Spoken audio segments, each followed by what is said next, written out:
result management process and deter politicians from compelling polling officials to declare fabricated election results. Early conduct of party primaries and submission of list of candidates, Clause 29. Every political party shall not later than 180 days before the date appointed for general elections submit the list of candidates the party proposes to sponsor at the election to the Commission, who must have emerged from valid primaries conducted by the political party. Early commencement of campaigns, Clause 94. The period of public campaigns by political parties has been extended from 90 days to 150 days before polling day and end 24 hours prior to that day. Political neutrality of INEC personnel upon appointment and penalty for contravention, Clause 8. A person who, being a member of a political party, misrepresents himself by not disclosing his membership, affiliation, or connection to any political party in order to secure an appointment with a commission in any capacity, commits an offense and is liable on conviction to a fine of 5 million naira or imprisonment for a term not exceeding 2 years, or both. Electronic transmission of results, Clause 50. The bill confers INEC with the powers to determine whether election results are transmitted electronically or manually.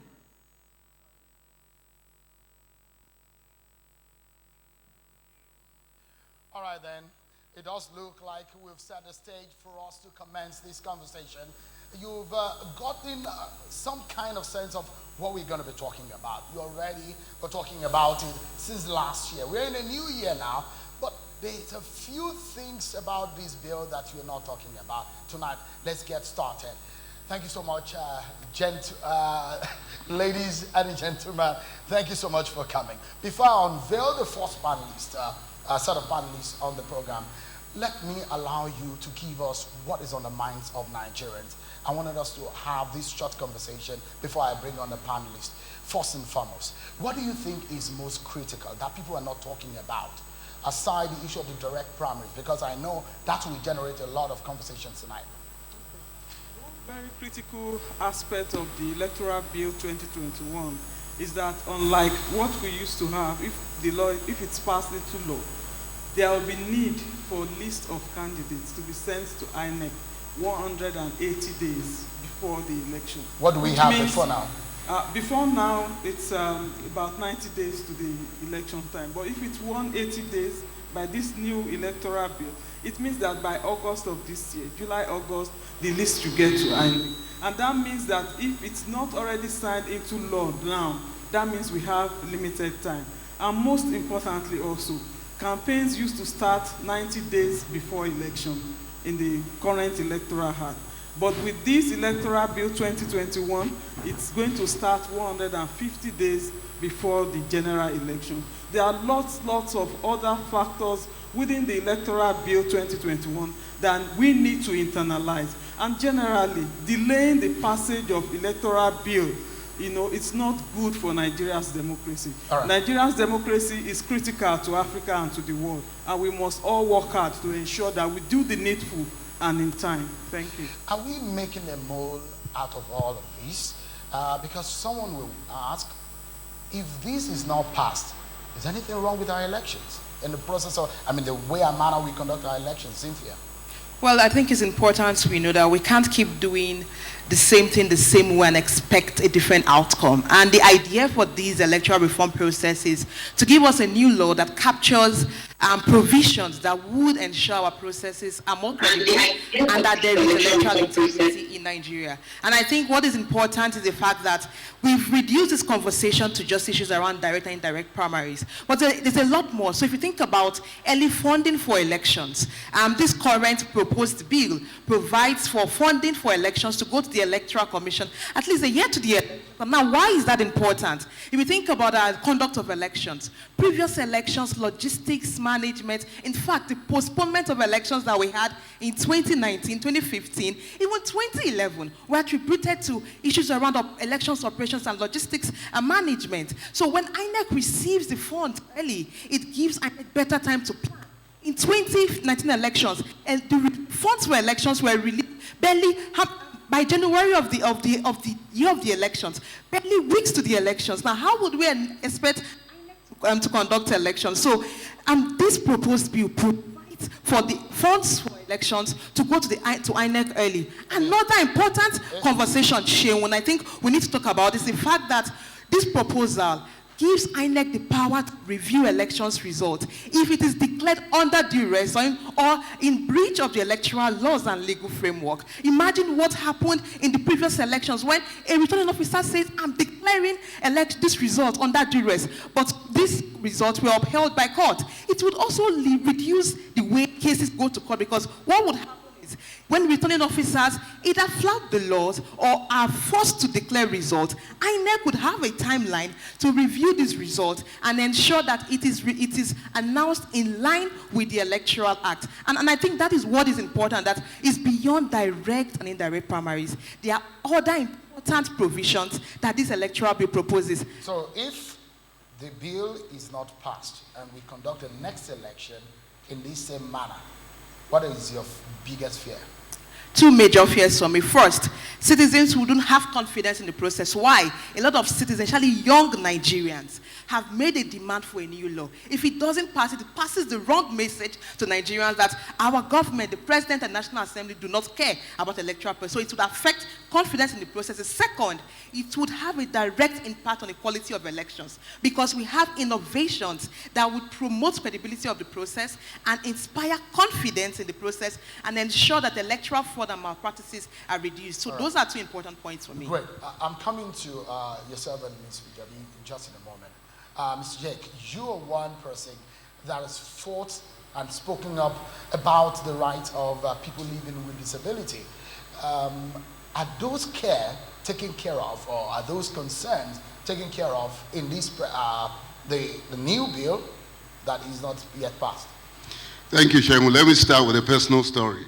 I never voted until I was 58, and today I'm 61.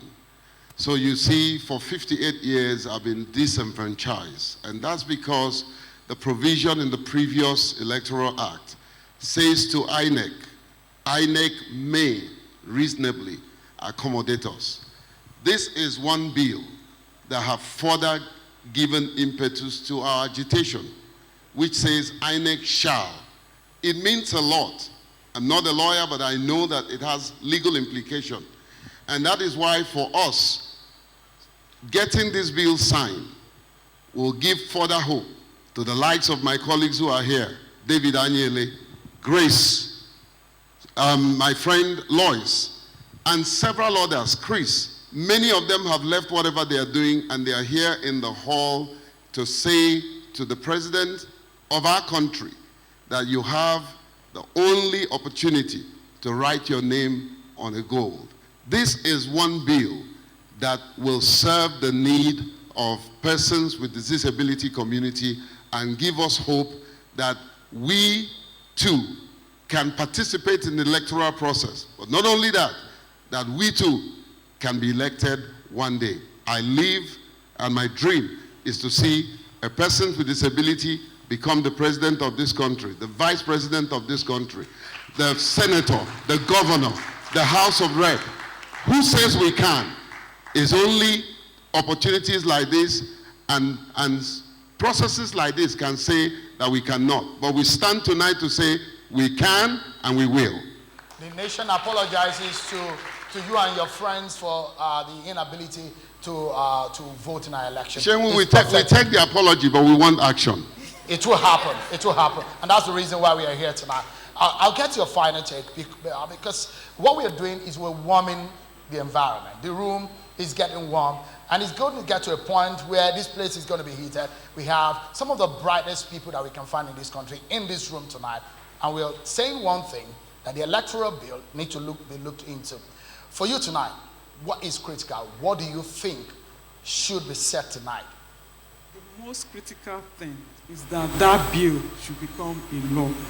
The only issue of direct and indirect primaries is not the only action in that bill. There are several others, so it should be passed immediately. And one thing is that if laws are not passed and given enough time for internalization, it brings about implementation issues, which would of course affect the ENB, the Independent National Electoral Commission, in delivering on its mandate. giving electoral law, the legal framework for elections, few days, few months to election, is not an effective thing to do. So we should learn our lessons by taking action now and also guarding against delaying passage of electoral bill in the future. Cynthia, you and your friends and colleagues, you've called us into this room today. It's early in the year. Why are you not allowing us to go about our businesses and just focus on our work? And you've brought us early in this year. What's your focus? What is your agenda?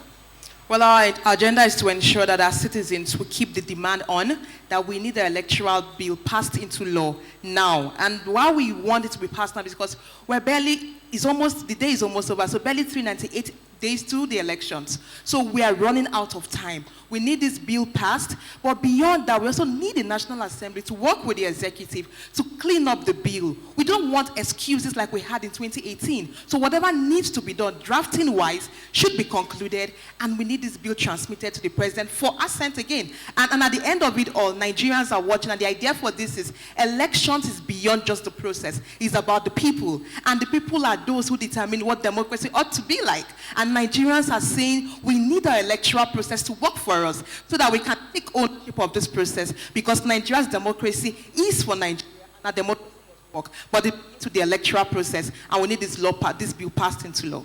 Today we go down in history as one day that Nigerians came together, representative of different tribes, ethnic, and every shape and form of professions have come into these rooms. 16th of January. How will it be historical for you, Mr. Jake?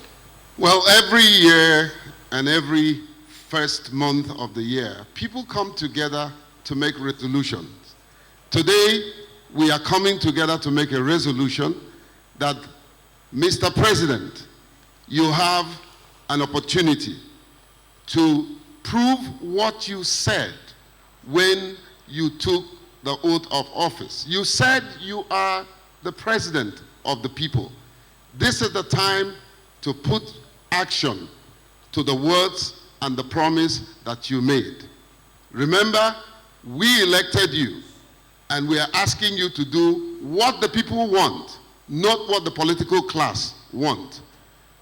Shenwu, we have made the resolution today that we are calling on the executive arm and the legislative arm to please make sure that the needful is done, and this first time inclusive bill is signed, so that my people will indeed find hope in a process like this. This is one opportunity for everyone who is in this hall, who is watching tonight, to say to yourself that the day you were born, you cried.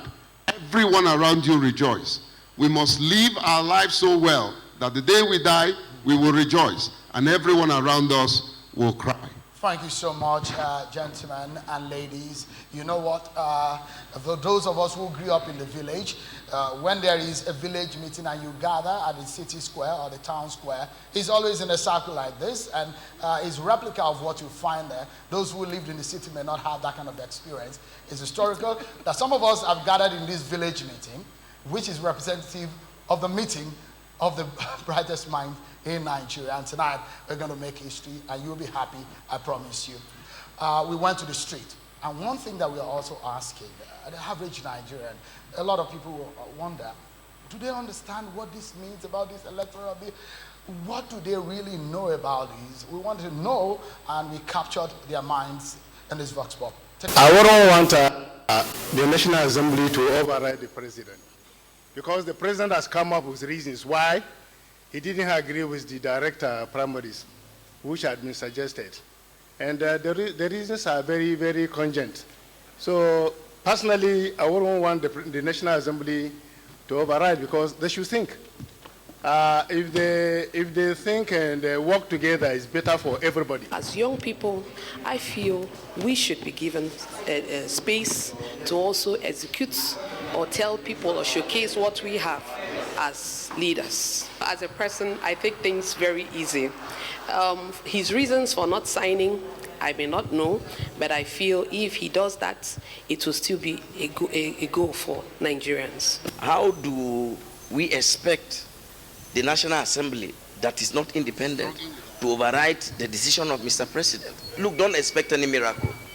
They cannot. They can only come and tell us that they're going to override Mr. President, but I can put it to you that they will not override Mr. President. If you have a country whereby the National Assembly are independent, whereby their budget and everything is on his own, they don't go to him to seek for any help, then you expect that to happen. But with this kind of a country in Nigeria, you don't expect that. No, we need more digital input into the electoral process that will bring speed and accuracy and reduce the room for mismanagement and what do we call that other word? Magu. Shockingly, I agree with the president. He said, allow political parties choose. That's where free will, which is democracy, comes in. That he doesn't think it's right for a country to dictate to political parties. I think I agree with that. That's why we all have different ideologies and ways of doing things so that we all can decide what suits us. In that light, I agree with the president. We know it will be very, very difficult for the crop of the National Assembly member that we have currently to muster that courage and actually override the president. But if you ask me as an individual, it will do not just APC, but the totality of Nigerians good. Let them override the president, not for the purpose of the president per se, but for the country at large. I believe direct primaries is the most appropriate because it gives every candidate an opportunity to see whether, yes, you are competent enough to be in this position. I personally will not voting for indirect because most times it is influenced by the cabals of the political parties. But direct primaries, if you are vibrant enough, you are qualified enough, everyone can now vote for you and say, yes, this is our candidate, this is the person we want to support. So I personally vouch for direct primary. All right, thank you so much, everyone. We are getting started. The stage is set for my first set of panelists tonight. I have the governor of Nasarawa State, amidst others that are going to be discussing our first line of conversation. It's about the pillars of this electoral bill. Stay with us, everyone. We'll take a break, and when we come back, the conversation will commence effectively.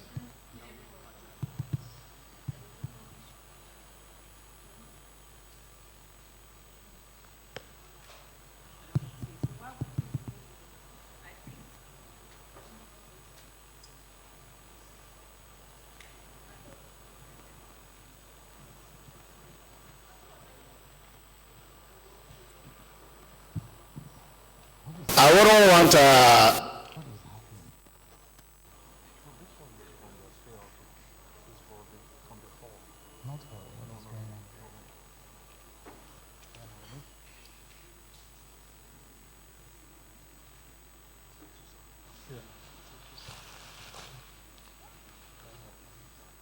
This one here? Okay.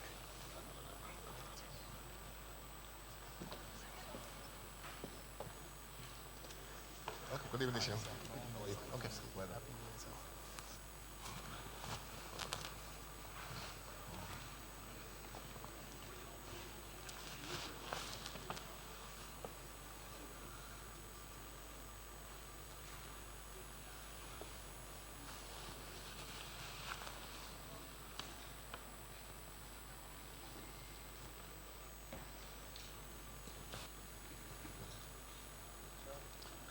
Happy New Year to you, Father. Yes,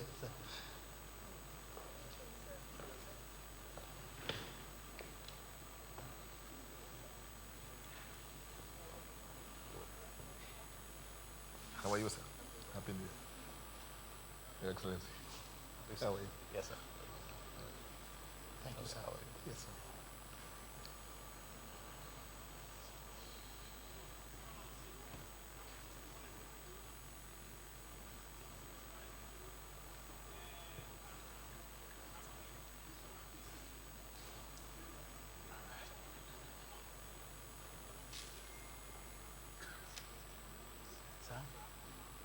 Oh yes, you are supposed to unveil your face.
Thank you so much to the Citizens Town Hall on Electoral B 2021.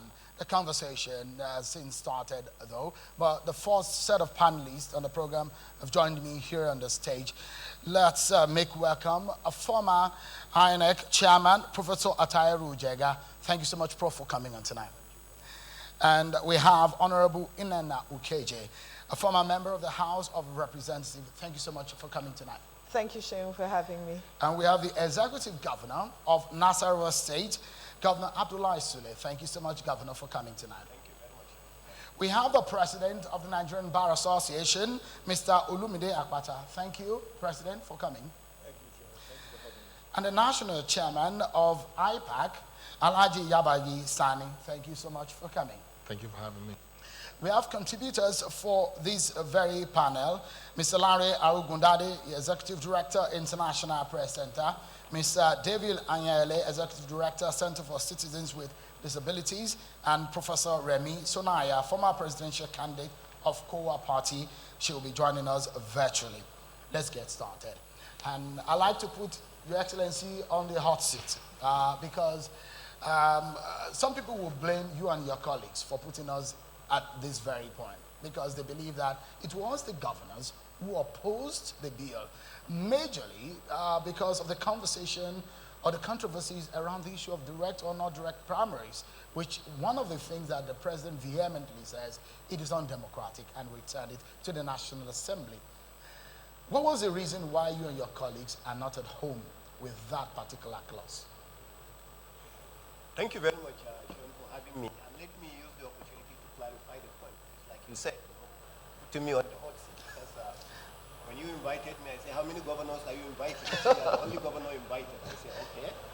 And then here we go, I get the first question.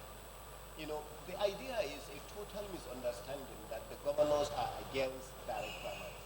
The governors are definitely not against direct primaries. As a matter of fact, going back to the year 2019, a lot of the states chose whether to do direct or indirect within the same political party. And a good example is, I will tell you, in the state of Niger, they actually conducted direct. And so many other states that we have under APC conducted direct. So it's not that the state governors are against direct. What the state governors said when we had our meeting that I can remember, you know, the governors clearly said, all right, if they box us into a no option, I'm happy Mr. President actually mentioned exactly what we said. You know, what the governor said is that why do we want to box ourselves, you know, into just an option? In case, God forbid, there is going to be another problem. There are so many states right now that even when you say direct or indirect, they can't have any. Zamfara, because of security situation we have right now. And so many other states, whether direct or indirect, because you see, direct is similar to what you will call general elections. So all we said was that, why don't you leave the options? And I'm happy a lot of the people who came out earlier mentioned that the Electoral Act is more than, you know, the bill is far more than just direct or indirect. There are so many important things there. Why are we boxing ourselves to either direct or indirect? So we say in our own party, the APC, if you look at our own constitution, our constitution actually says 3 options. The very first option is consensus. If consensus is not possible, you know, you can do indirect. If that one is not, you can do direct. So we say give the political parties the opportunity. By the time the opportunities are given, you will be shocked. In the 2023 elections, a lot of the states will still do direct. So why are you saying the governors are against direct, governors are against indirect? It is totally false. The governors are just saying that provide an option. Don't box ourselves into saying only one option. In case something comes up that option is not possible, are we going to go back to the constitution, or are we going to have some constitutional issues? So that's it. That's the front page explanation. But the inside of the book explanation, or the politics of the intrigues around it, was that some of the lawmakers were somewhat looking at the situation where the governors usually be the ones to determine who get a ticket for the House of Assembly, the National Assembly seats, and they said that they wanted to work. This is the backroom conversation I'm giving to you governor. And they said they wanted to work against that the governors are too autocratic in the politicking, in the political parties and their state. And that's the reason why they wanted direct. They wanted the people to determine for themselves. You see, Seun, sometimes once you have a meeting of the governors, before you even come out of the meeting, you will hear some headlines. And to be honest with you, most of the time those headlines have nothing to do with the meetings that actually had taken place. But I think it's very unfortunate, especially and social media has become factual these days.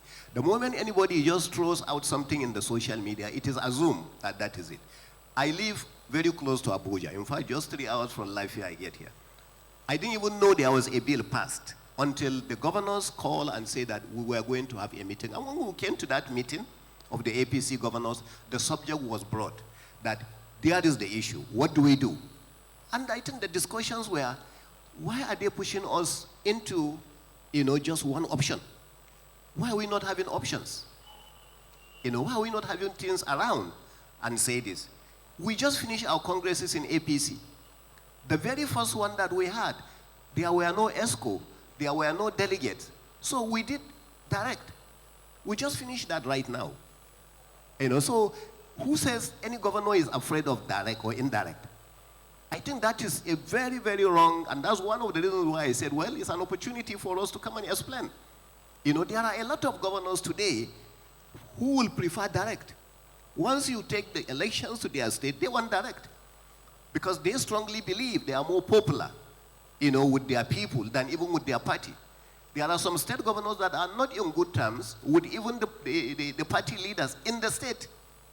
And those kind of governors will prefer direct. So tickets are not usually a witch hunt tool against opponent within the party, because we've seen this happen. No, I think that's just an assumption. A lot of people. Governor, I've had conversations around it. So yeah. It's no longer an assumption. It is the fact. The lawmakers had come on my program to say, this is the situation of things. And they want a situation where the governors are no longer the ones determining things all by themselves. Let me give you an example with Nasarawa State, because Nasarawa made a statement in 2011. In 2011, a party called the CPC came in with Muhammadu Buhari wanting to be president. When it came, Nasarawa State, we didn't even know anything called CPC. And Muhammadu Buhari had never won election in Nasarawa State during the ANPP days. But because there was arm twisting of the governor was in good terms with the party. And so Tanko Al-Makura had no option going for, an indirect that was going to happen. So Tanko Al-Makura opted with the people and now took over CPC and started trading. And the people told him, go ahead. And at the end of the day, Nasarawa State was the only CPC state in the entire federation. Not even Katsina State, the hometown of the president, voted CPC. We are the only CPC. Because the people decided that we want our governor, not the party, not delegates, nobody. And at the end of the day, the people now decided with the governor against what happened in PDP. So I think the question, that's why I tell you sometimes, is just perception and assumption that people believe that if the governor does this, this is that. If the governor does this, this is it. It's just, and most people are not actually politically involved. And as a result of that, they believe what they hear from the same politicians.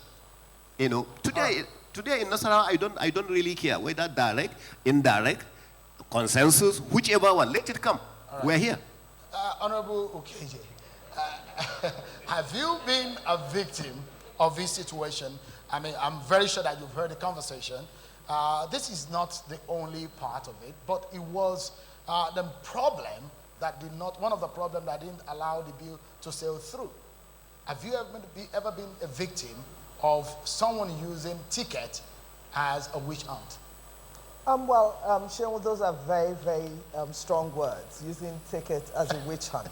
But what I will say is that the conversations around this clause in the bill, a lot of my colleagues have actually said that what they were trying to do was give more power to more people, as against the indirect primaries, which was proposed. Now, for them, and a lot of my colleagues speak to the high attrition rate.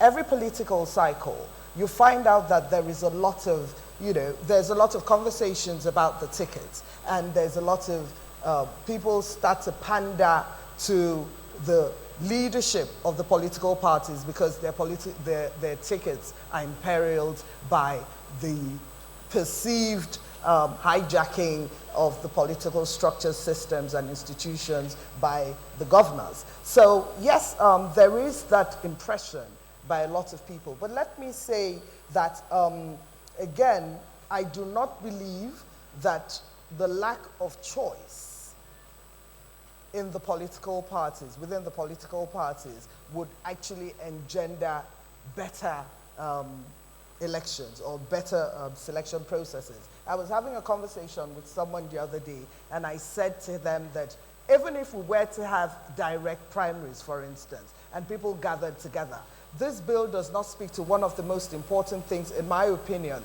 which is election violence. And if people came together and someone shot in the air, and it was a group of people, people were going to run away, and then the same institutions that we're worried about will still hijack it and throw up the person that they require. So for me, I believe that it is conjecture in some places, but to some extent it is also real, that people constantly have to pander to the structures, systems, and institutions of democracy in order to get the political parties. And sometimes the people who are the bearers of the tickets do not necessarily reflect the choice of the popular choice. So yes, sometimes it is taken over, yes. All right. I just wanted you to confirm to the governor that this exists. No, I said that conversations like this exist. All right. Prof, but you spearheaded more than 2 election circuits somehow in this country. And if you look at things, we wonder whether or not we can go into the next election cycle with the present law that we have. What do you think is the effect, the major effect of the delay in signing this bill? Well, thank you very much, I think that this country will be better off if we go into the next election with a new electoral law which would enhance the integrity of the preparations and conduct of elections. The bill contains quite a lot of good things that can enhance the integrity of the electoral process. A good legal framework helps to have elections with integrity. And electoral integrity actually enhances democratic consolidation and the preparation and conduct of elections democratically. So really, since 2010, we have not had substantive improvements in the electoral legal framework until now. And clearly, the bill contains quite a lot of substantive improvements. So we must do everything possible to ensure that we go into the next election with a new bill. But I think what is most important also is that we must ensure that this bill becomes law as soon as is possible in order not to hamstring INEC's preparations for the conduct of the 2023 elections, or even the governorship elections that would precede the 2023 elections. So it's very, very important that really we have a new legal framework for the preparations and conduct of the 2023 elections, because it will improve the integrity of the preparations and conduct of elections. Now, on this issue of direct, indirect primaries, I think clearly the electoral process under normal circumstances would have better integrity if you do direct primaries appropriately. Because I think it's important to emphasize that, because the discussions we've been having, it's very passionate discussion, people are taking position, and you are right. Members of the National Assembly perceive, and some of them know for a fact, that governors maybe not in Nasarawa, but other governors manipulate the indirect primaries. And they think that if they move into direct primaries, they would be able to free themselves from that kind of manipulation. And they think that that will expand opportunities for citizens' participation. But we need to interrogate these things quite properly. You know, I would want to see a situation in Nigeria where we can have direct primaries and where we can do it well. As we speak now, Sheun, which of the major political parties has a clear register of members that they can use for direct primaries? Because if you are doing direct primaries, you need to have a register of people who have registered properly, who can come out, whom when INEC goes to monitor the elections, will know that the people who come out to vote are actually registered members of these political parties. You know, so we should be careful about trying to avoid or solve one problem and run into another problem. So to my mind, any governor that manipulates indirect primaries under the present conditions will also have the capacity to manipulate direct primaries. Yeah. Because the register of voters is not there, and is key. To do direct primaries, you must ensure that every party has a register of voters that is credible, that citizens, organizations that are monitoring the elections can verify that the people who are coming out to vote are actually registered members of these parties. And the INEC itself, that has a legal responsibility to monitor, can ensure. So to my mind, really, until you do that, you will really just be moving without solving any problem. So my suggestion, what is key, what is a priority now, is give INEC the law to begin preparations for 2023 elections. And the only way to do it, the simplest way to do it, is not to override Mr. President, drop that issue of democratic direct primaries until you can ensure that parties really can actually do direct primaries when you want to do it. So that you can have a law that can be assented and quickly INEC will prepare for the 2023 general election. Let me tell you something that many Nigerians probably have not paid attention to. INEC made 36 specific recommendations to the National Assembly for the improvement of the legal framework, which would be better than the 2010 Electoral Act as amended. Out of these, the National Assembly adopted, without any correction, 25. And then it adopted 5 with some adjustments, so you can say partial adoption. So 31 out of the recommendations that INEC has made, which they believe will improve the credibility of the conduct of elections, are actually now contained in this bill. But the challenge is what the National Assembly itself had introduced.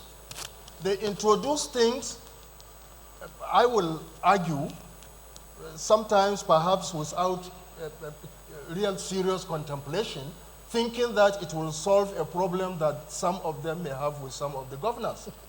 But it will not solve that problem.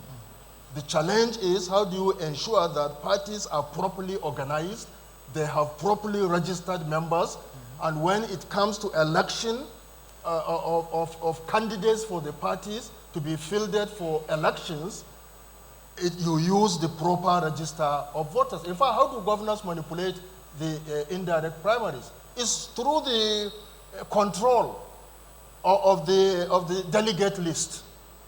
Because the delegate list is more or less like the register that you use for the indirect primaries.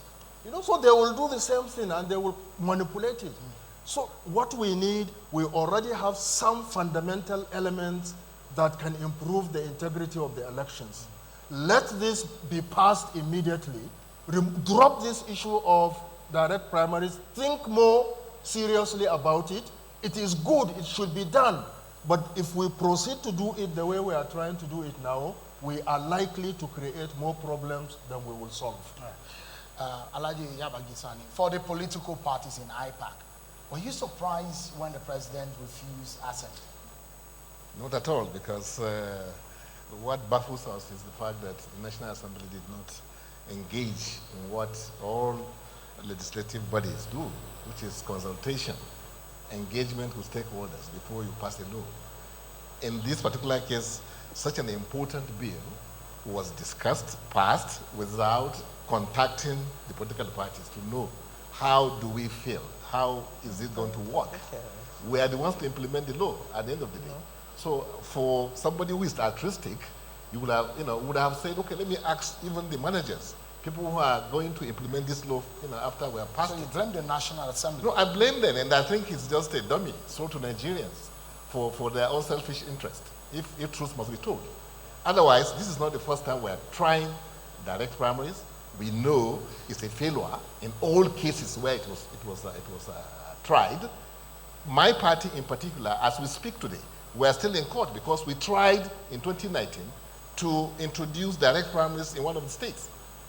Today, we are still in court, with the litigation that came out, which you cannot put your hands around, the issues themselves. So, I think in National Assembly, these are people that are very familiar with these issues. So, for Mr. President to come out, and then this again is coming from the party that controls both the executive and the legislative arm of the government. So why should we have this conversation? That's why some people are suspecting even the discussions itself, that is it not a red herring, that probably the National Assembly is up to something that they have not told us, or the executive is up to something they have not told us. Because if you remember, Sean, the issue of direct transmission of results was like something that Nigerians had to beg and then demonstrate in some cases that we need this direct transmission of result electronically from the polling points. So the point is this: why do they bring in something that has no relevance to the whole discussions? So the irreducible minimum is that the National Assembly must, because Nigerians say they want the bill to be passed into law. I'm talking about the electoral bill which was sent to Mr. President, minus the dummy that they put in it to give us, some conversation we're having today. It has no meaning, it has no relevance. Except, well, idealistic, if you are idealizing, you can say do direct primaries, because you can say, well, after all, democracy says, government of the people, by the people, for the people. So it makes sense to say, okay, from the process, engage the people. But how? Which country is doing direct primary today?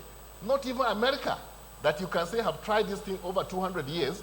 They are still having problems with even the system. It's delegate system. Go to every country that you can say, is it Asia, even African countries or Europe? Where is it practiced in the first instance? So why put us into these unnecessary discussions that have no meaning, no bearing with what we are talking about?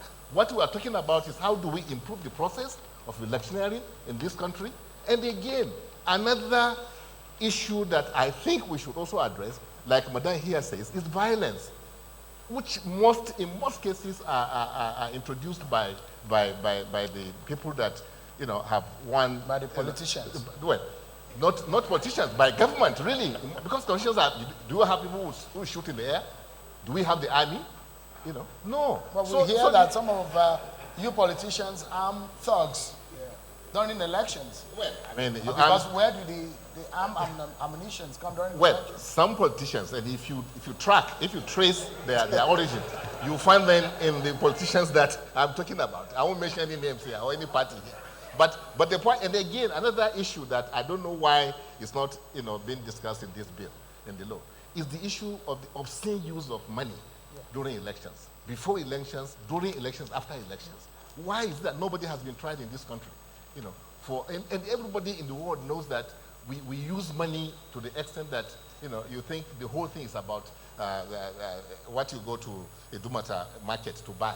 You have to carry money. In Ghana must go. Cash and carry. Cash and carry. Cash and carry politics. Exactly, politics. So I don't know why we did not, in this bill, address that issue, how to, ensure that the agencies, you have EFCC, you have CPC, ICPC, you have all sorts of agencies. Why is it that no one person has been taken in front of the court to say you use money, and we know that the money is used obscenely to distort, the people's mandate. So I think for us, but I guess with electronic transmission of results, even when you have the money, I think one of the agitation is that if these laws are passed, even when you have the money will fail.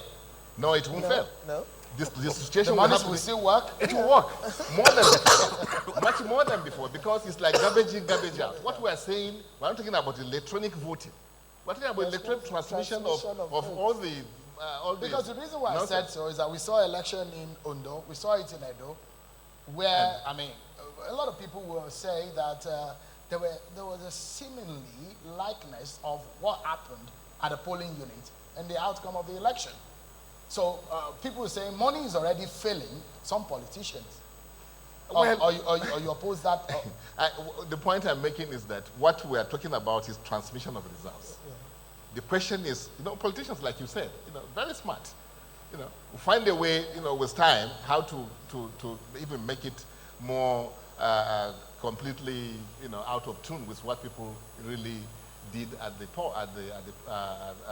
polling booths. Yes, in terms of how people are circumvented by way of inducing them with money.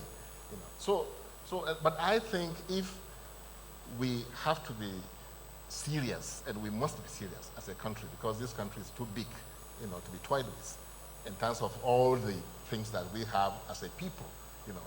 Somebody here mentioned that the other countries look up to us for leadership, and if we go on like this, diverting attention from the real things and then giving us things that everybody knows has no meaning with what we're talking about.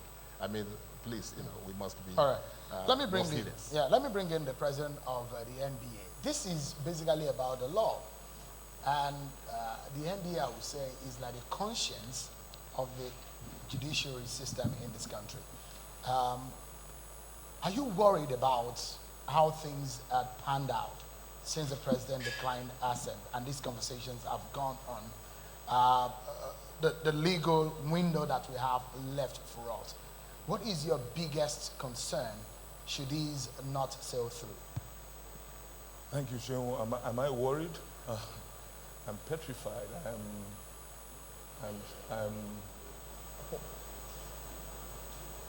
I'm so disappointed the way things have panned out. Everything about that bill, or at least most of it, spells progress. Most of the provisions in the bill, to my mind, are pro-people, pro-the people. I see those provisions as incremental steps being taken to correct the process that has been adjudged by all to be deficient. We cannot get it right all at once. And so you can forgive people for thinking for a second that our government is anti-people. You can forgive them if they come to that conclusion. Everything rises and falls on leadership. Leadership at the executive arm, leadership at in the legislature.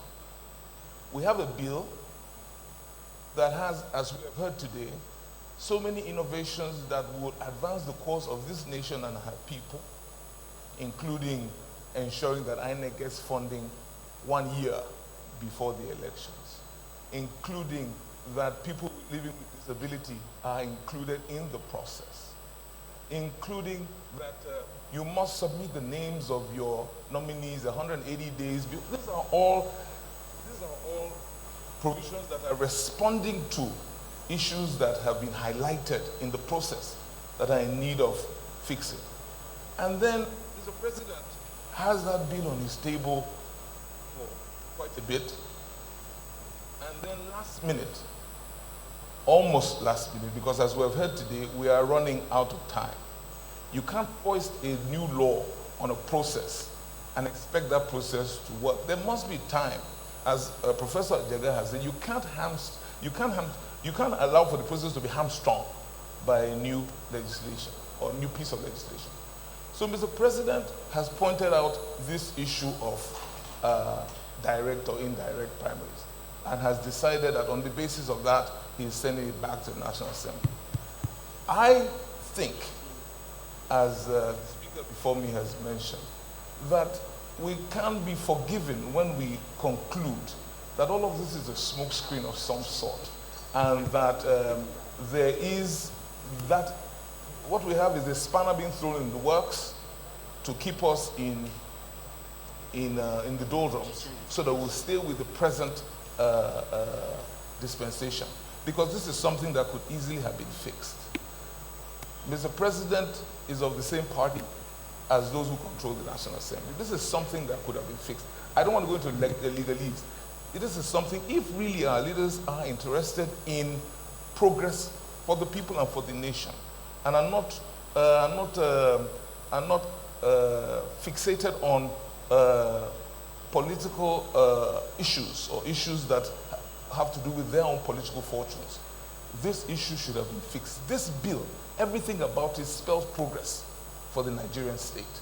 Now, if there's a problem with direct and indirect primaries, I agree totally with Professor Yiaga that we probably need to think carefully about implementing that particular aspect because we may not be ready. But I think these are housekeeping issues that could have been sorted out by those who are at the helm of affairs in both arms of government. For us to get to this point where we're almost, January of 2022 is almost over, and we're still talking about this, and Shehu, you ask me if I'm worried. My God, I'm so saddened by it, because everything tells me that this is not going to work. Everything tells me that the booby trap that has been set is actually going to capture all of us, and then we'll be back to square zero. And then we're going to go into another set of elections. And I think it was one of the speakers before us who said that we'll do the same thing, expecting different results. So we are in a bit of a pickle. We have a problem before us, and our leaders need to really give this thing a rethink.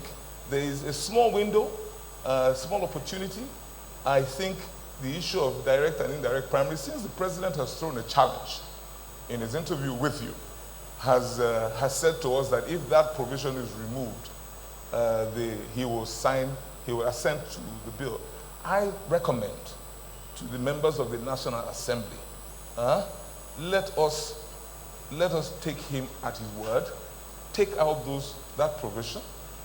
You understand? We can deal with that further down the road. Like I said, these are incremental steps. Take out those provisions. There's too much in that bill for the baby and the bath water to be thrown away. I'd like to get some views outside of his circle, on the outer circle. I'd like to bring in Larry Arugundade, the Executive Director of International Press Center, just in about a minute or so, if you can, Wayne, bring in your contribution now. Mr. Arugundade. Okay, thank you very much, Sheung. I'm here. Well, I think you started this conversation by talking about the question of time. Time is central to the discourse that we're having. And in looking at this, the blame goes both ways. First is the fact that it took quite a long time for the president to get back to the National Assembly about his objections to aspects of this important bill. It took almost a month. We grant the right of the president to make consultations with different segments of the society, but that should also have been done with the understanding that we need to have this law so that we can at least comply with frameworks that govern elections in our environment. The ECOWAS protocol on elections, the African Charter on Democracy and Governance, all talk about the fact that anything about electoral law should be concluded a year to the elections. So I think that the executive has part of the blame. But now that it has gone back to the National Assembly, I do agree with everybody that we need to do the needful. Otherwise, it will just be like that, old songs that says, how many times shall the head turn for the eyes to see? how many times shall we pass bills for us to have credible elections in this country? And now that we have an Electoral Act Amendment bill that in a substantial sense captures the aspirations of the people, the National Assembly should do the needful. But let me also sound this warning, Sheon, that it's not only on the question of dropping the red primaries or not dropping it, that the president might not assent to this bill. And part of the concern from those of us from the civil society, especially the EUSDGM partners, is that there are so many fundamental cross-referencing errors in the bill, which in itself speaks volumes about the seriousness by which our legislators, take the issue of lawmaking in this country. We all talk about the whole question of, how well they are paid, their allowances, and the rest of them. And one would expect that at this stage they should be able to pass a bill where these errors will not constitute obstacle. Cynthia mentioned this in the earlier part of the conversation that in 2018, August 2018, the president declared assent to that bill because of those errors. And we are worried that if those errors are not corrected, it might be a reason for the president not to assent to the bill. And some of them are quite important. There is a clause there, for example, if you look at 14.2, that talks about election petition amendments. And in that particular bill, that particular clause, they are relying on a non-existent provision, talking about section 134 of the Electoral Act Amendment Bill, which does not exist, whereas what they had in mind is section 285 of the Constitution. There is a clause where you just have mere repetition. Clauses 4, 5, 6, 7, and 8 were essentially repeating the same things. So we have a precedent where the president didn't assent to an electoral bill because of those errors. All right. So the National Assembly, so when this bill goes by, so why we're now concerned about time is the fact that, consensus dropped the red primaries, but they also have to take care of all this, look at it very carefully, so that by the time it gets back to the president, the needful will be done. There are many institutions in this country, Sheon, outside the political organizations, that have oversight functions in elections. The media, my constituency, for example, Section 22 says we should monitor governance and hold government accountable to the people. We need to hold the political parties accountable to the electoral law. We need to hold INEC itself accountable. And if we do not have a credible law, it would actually undermine the capacity of the media to set a proper agenda for our electoral process. Thank you. Let me bring in Professor Remi Sonaya. She's joining us virtually, a former presidential candidate of Kowa Party. Let me take your contribution, Prof, quickly. Former presidential candidate of Kowa Party. Thank you very much. Good evening. Good evening. Yes. Thank you. I am quite concerned about the deficit of trust that seems to be evident in some of the expressions that we have heard on this program this evening. We have heard words being used by, people on the platform who are really concerned. Words like red herring, like, booby trap, smoke screen, spanner in the works. I think that we are at a very, very critical moment in terms of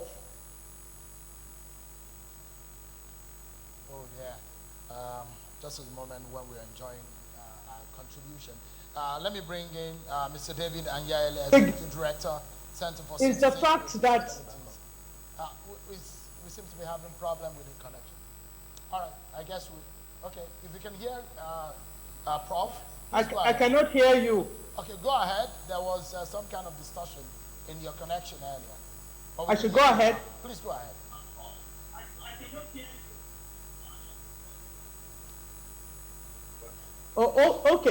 Okay. What I am trying to say is that we should probably look beyond the letter at this point and look at the spirit of the conduct of the elections themselves. The various stakeholders, it seems as if, the people do not think that there is a real interest in improving the integrity of elections in Nigeria. And I think that I would like, to join in this call for asking that the direct primaries issue be removed. Okay, if that's the problem, let us remove it and let us see whether the president will go ahead and actually assent to this bill so that it becomes law. And let that be done quickly, because as it has been repeated, there is a lot more to this bill than direct primaries. And we are doing ourselves a huge disservice if we focus entirely on the direct primaries and forget all the other benefits, like the NBA president has outlined them. So I would very much like us to think in terms of the spirit. Is there a real desire to ensure that we have credible elections in Nigeria? Let me bring it seems as if, like I said, there's a deficit of trust. People are not really sure that the executive and the legislature are really interested in doing this. So they have to prove that they are. All right. They have to prove that they are. Thank you so much, Prof. Let me bring and in that is Mr. what David we're looking for at this time. the Executive Director, Center for Citizens with Disabilities, for his own contribution. It's supposed to be a 1 to 2 minute contribution. Please, you can go ahead, Mr. Anyele. Yeah, thank you so much. I've been, paying key attention to the conversations, and one of the key issues that, interest me in this new draft bill, or the bill, is the issue of overvoting. Clause 51 provides that, where there is overvoting vis-a-vis number of voters that were accredited, that, that's what will be used to calculate the winner of such elections. If such provisions is adhered to, what that means is that issues around trust, issues around acceptance, issues that leads to struggle for winning or the winning of elections will clearly minimized. Ladies and gentlemen, if there is a time people with disabilities in Nigeria are clamoring for the passage of this bill, it is now. The reason is simple. Throughout the 36 states of the Federation, an average person with disability is committed not just to vote, but also to participate as a candidate. It is only when we have a credible, generally accepted electoral framework that ensures that their confidence and trust in the electoral process is guaranteed that will trigger them to participate. Most of the things that we are all asking for, especially the marginalized populations, are all bordered around governance. About 3 years ago, 17th of January 2019, President Muhammadu Buhari signed into an act, the Discrimination Against Person with Disability Provision Act. That act is in line with some of the provisions that the Electoral Act has provided.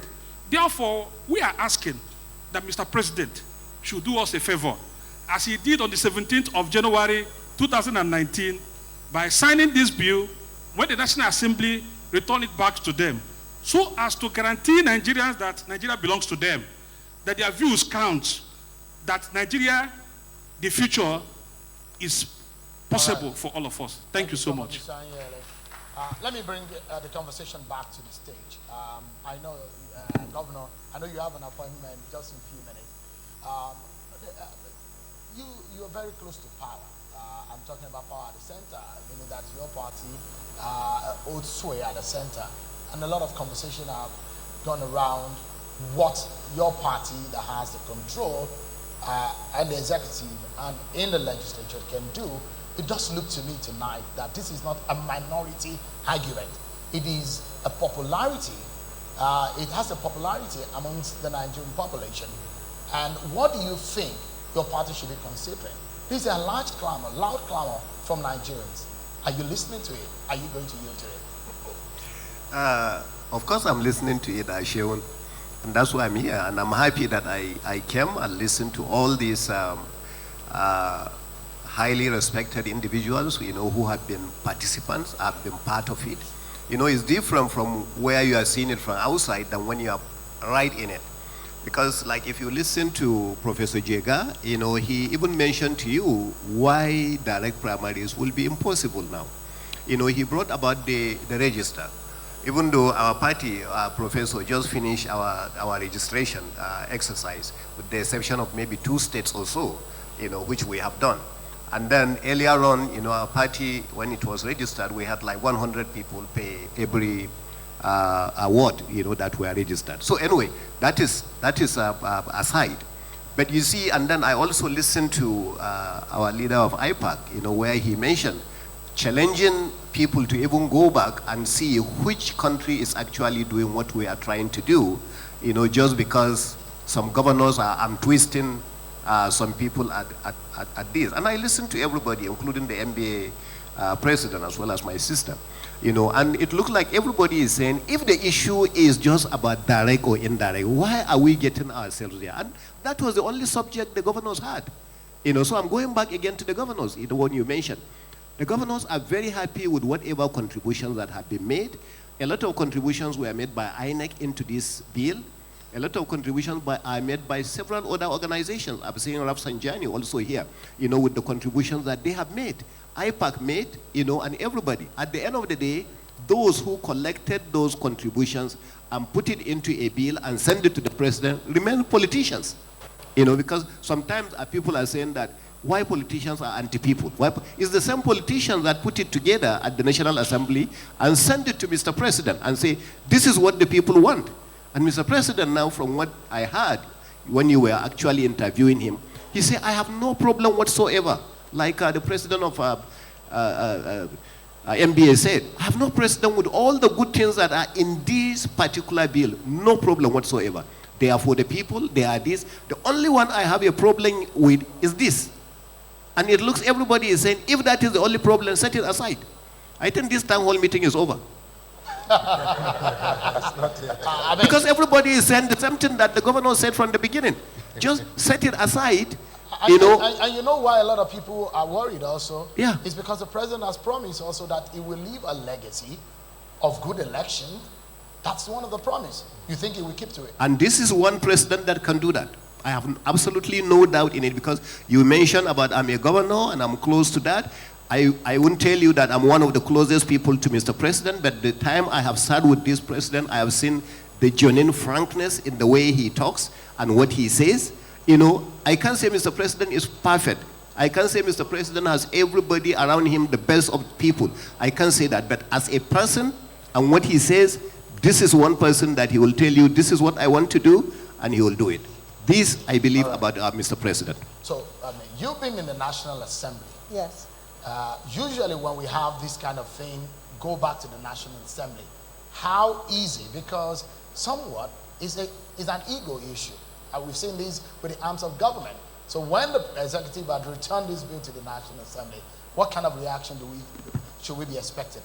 I think that the major job of members of the National Assembly is to collate the aggregate opinion of a critical mass of the Nigerian people. As we have sat down here, His Excellency has just said it, that there's almost a unanimous clamor for this bill to be passed. This evening has highlighted so many other things that a lot of people probably were not aware of. So the National Assembly is duty-bound to listen to the clamor of the Nigerian people. Our egos bruised, probably, but I even listened to the Speaker of the House, Speaker Agbajabi Amila, and he said that at some commissioning some days ago, that if that was the only problem, that he was going to take it back to the National Assembly. Now, from the way he sounded, you can see that his back, he's not building walls around himself. But let me make the point that every National Assembly wants to leave a legacy. Every executive wants to leave a legacy. And I believe that straight out of the Democrats' playbook, is to leave a legacy. And if this is the one bill, polarizing bill, that has brought Nigerians together clamoring for the one thing. And in their oversight is also a constitutional requirement that you oversight laws, appropriations, and policies. Now, if the National Assembly in its oversight has seen that there's certain lacuna in the previous Electoral Act that have made Nigerians suspicious of the electoral processes, then the National Assembly will, as a matter of urgency, do what it has to do. Because already as it is, like I said earlier on, it is the job of the National Assembly to collate the aggregate opinion of a critical mass of the Nigerian people and do it. The National Assembly must project that which the Nigerian people want. In this room, we have everybody. We have civil societies, we have the NLC, we have the clergy, we have everybody saying the same thing. And all we're saying is that the Nigerian electoral processes have not delivered on the kind of elections that Nigerians want. Already as it is in Nigeria, and we have seen that liberal democracy is imperiled around the world. We've seen that even in the United States, that is the bastion of democracy. We have actually seen them hold a summit where they're having conversations about democracy. Nigeria as well plays that role in the sub-region. Every time there's a problem on an infraction in democracy, Nigeria is called to be front, right, and center in having those conversations and driving those conversations. So the National Assembly owes it. It is the right thing to do. It is the patriotic thing to do, and it helps Nigeria continue to maintain her position as a leader in the sub-region. Because if we don't do that which we must do, then can you imagine Nigeria selling to other countries the beauty of a democracy that we do not have? Therefore, I believe that the National Assembly will do what they must do, which is carry the voices of the Nigerian people and of the utmost importance, and at the shortest possible time, go through that, not only expunging that, but also looking at the inelegance in the drafting that makes it an embarrassing piece of legislation. I think that the National Assembly will do that in the shortest possible time. When we round up this session, I have one or two questions from the floor. It's a town hall meeting, so it's supposed to be an all-encompassing conversation. Obina and Adaora, please stand by. Well, before we get them ready, Prof, you've organized elections in Nigeria. How difficult is it from what you're saying now, you're watching from the outside now, the job of the man who succeeded you, how difficult do you think it is because of this old drama? Well, conducting elections in a country like Nigeria is certainly not an easy thing. It's a very difficult thing, but it's doable. And I think both the chairman and the Electoral Commission and the other commissioners themselves can be helped a lot with a good legal framework, because everything is supposed to be done in accordance with the law. And as I have said earlier on, since 2010, we have not had substantive, remarkable improvements in the electoral legal framework. Now we seem to be on that trajectory. But again, we are wasting time. So you mentioned issue of ego. I think the National Assembly should not be thinking about ego. This is about the nation and improving the integrity of elections in our country. To my mind, when they resume, in a matter of maximum 10 days, they can address all these issues that have been mentioned now, whether the issue of cross-referencing and editing, as well as simply dropping the issue of direct primaries. We are not saying drop it because it is not good or because we do not accept that there are problems with the way in which indirect primaries are currently conducted. But we are saying that, look, you cannot throw the baby with the bathwater.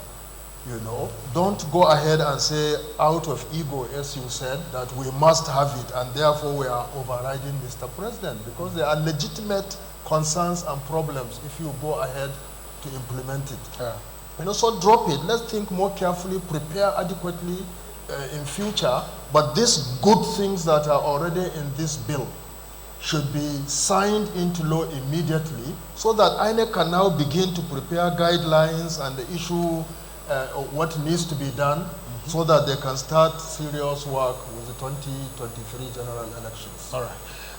Your Excellency, I would like to excuse you because I know that you made a commitment that you're going to be here, albeit you had a prior engagement. But I must sincerely thank you for coming. Please, can we put our hands together for the Executive Governor of Nasarawa State? Thank you so much for coming. We really appreciate it. Let me quickly get the questioning from Obina and Adaura, and I'll get the reaction from the stage here. Obina, they're contributing from the floor. Obina and Adaura, quickly. All right.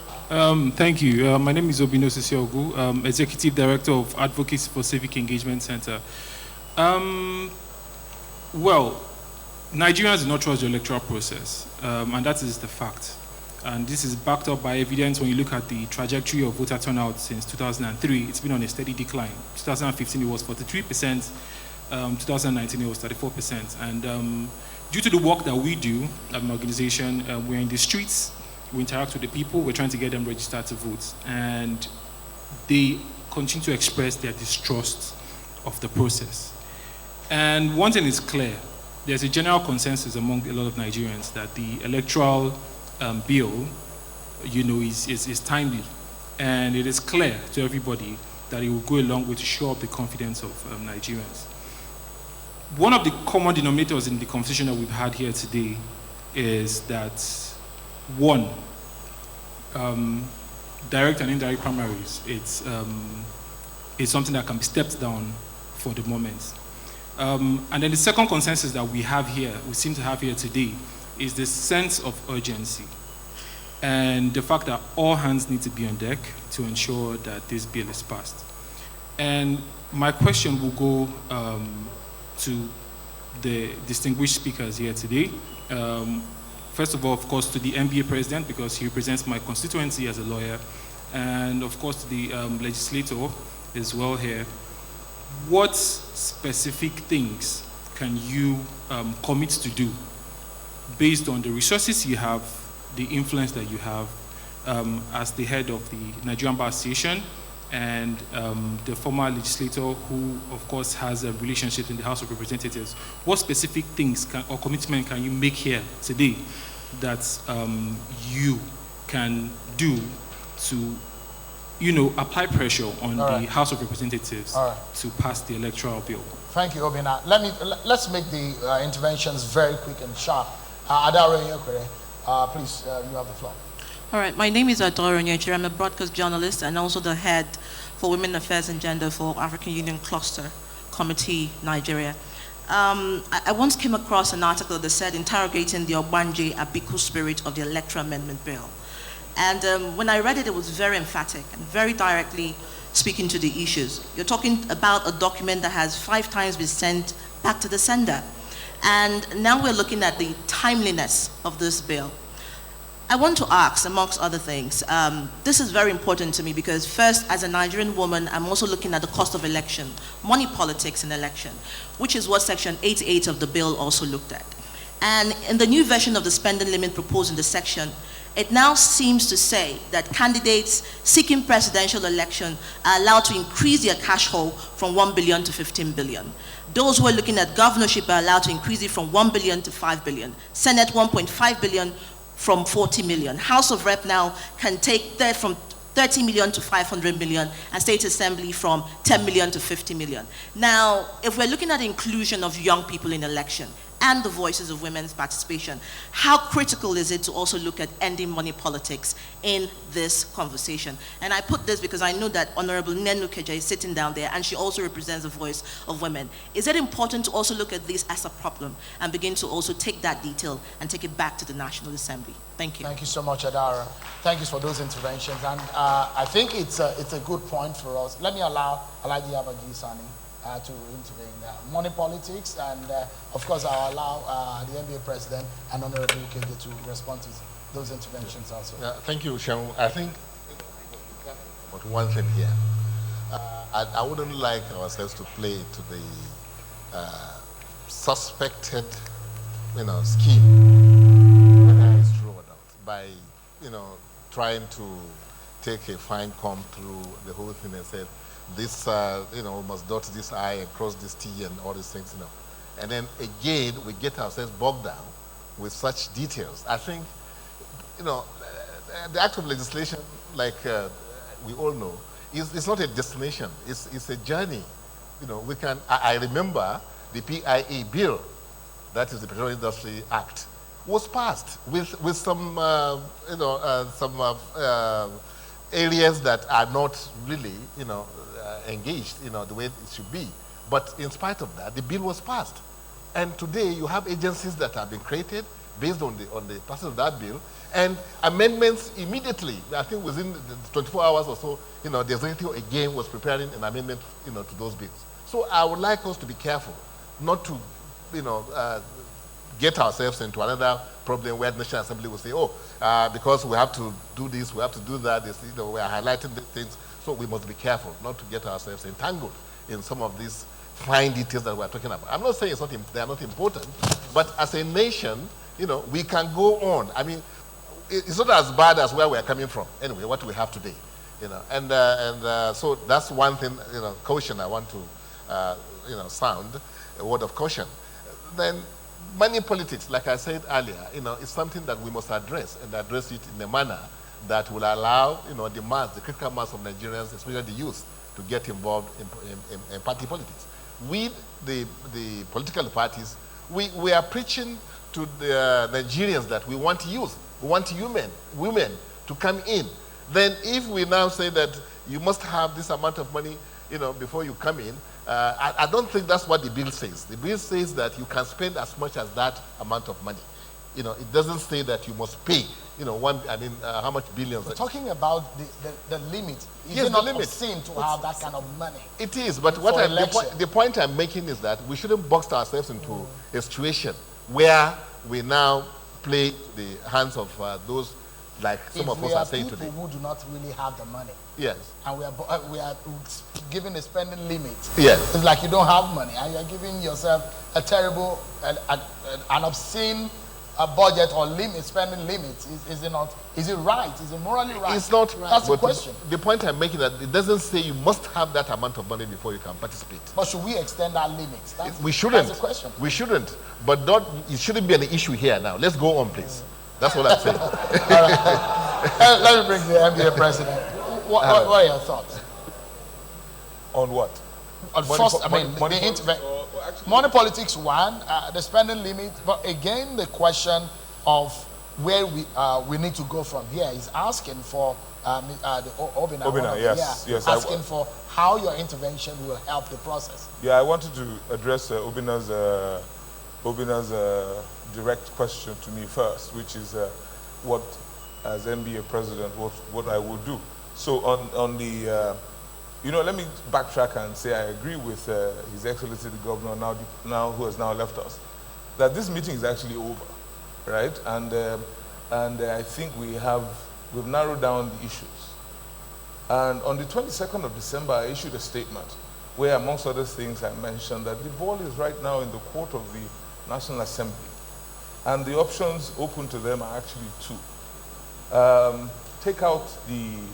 Deal with the direct primary issue and represent the bill to Mr. President, or take the historic step and override his veto. So what would we as the NBA do? I think we're fortunate to have amongst our membership quite a number of members of the National Assembly. Quite a number of them are lawyers. I think beyond the statements that we have issued, beyond appearing in events like this and articulating the points, it behooves on us to go to those members of the National Assembly and let them understand that history beckons, right? We are at a point where we will need to do that which is most important for our country, even if personally we suffer, even if egos are bruised, even if we don't quite agree.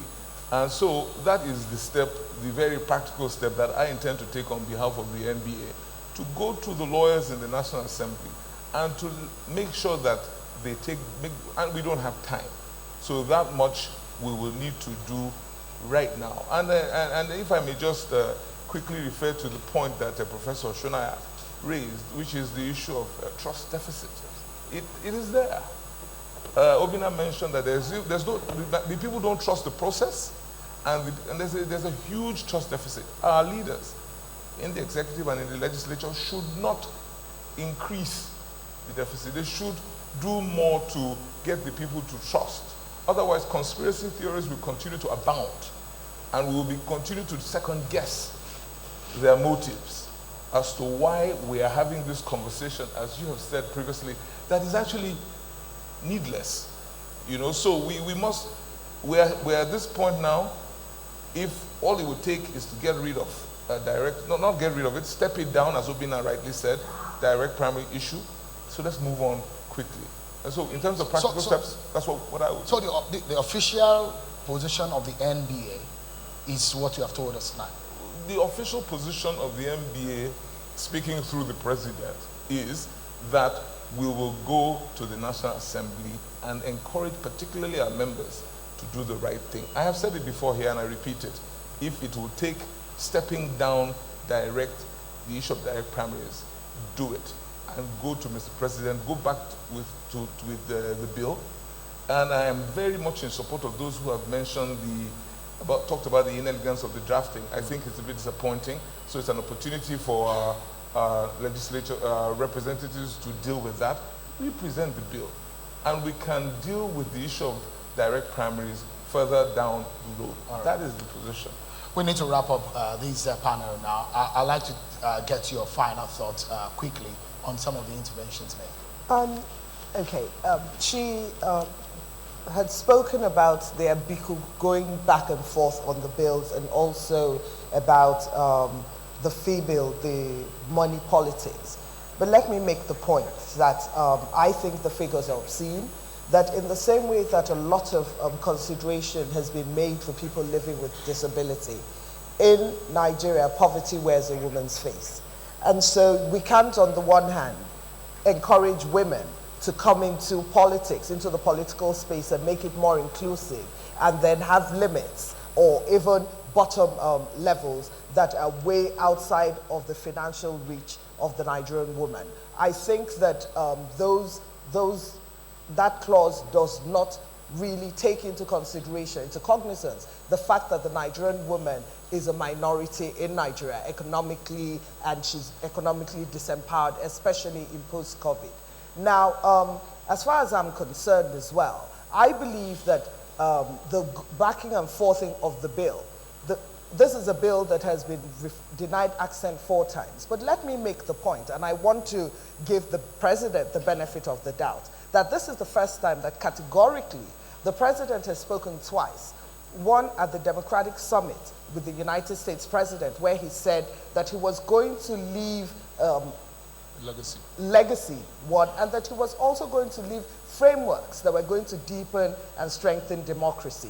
Second of all, he said it to you, Shehu, that if that was removed, that if that contentious clause was removed from the bill, that he would assent. He didn't say, I may assent. He said, I will assent. And he has also said, I do not want to fail. I don't want to be a failure. I also believe that the first page in a Democrat's book is to live democracy better than you met it. So I believe that if we take all this into account, I believe that Mr. President has the responsibility to himself, to his legacy, and to Nigerians to append to that bill, because he has said that he will. All right, I've been told that we have just about 30 or 40 seconds left on this panel.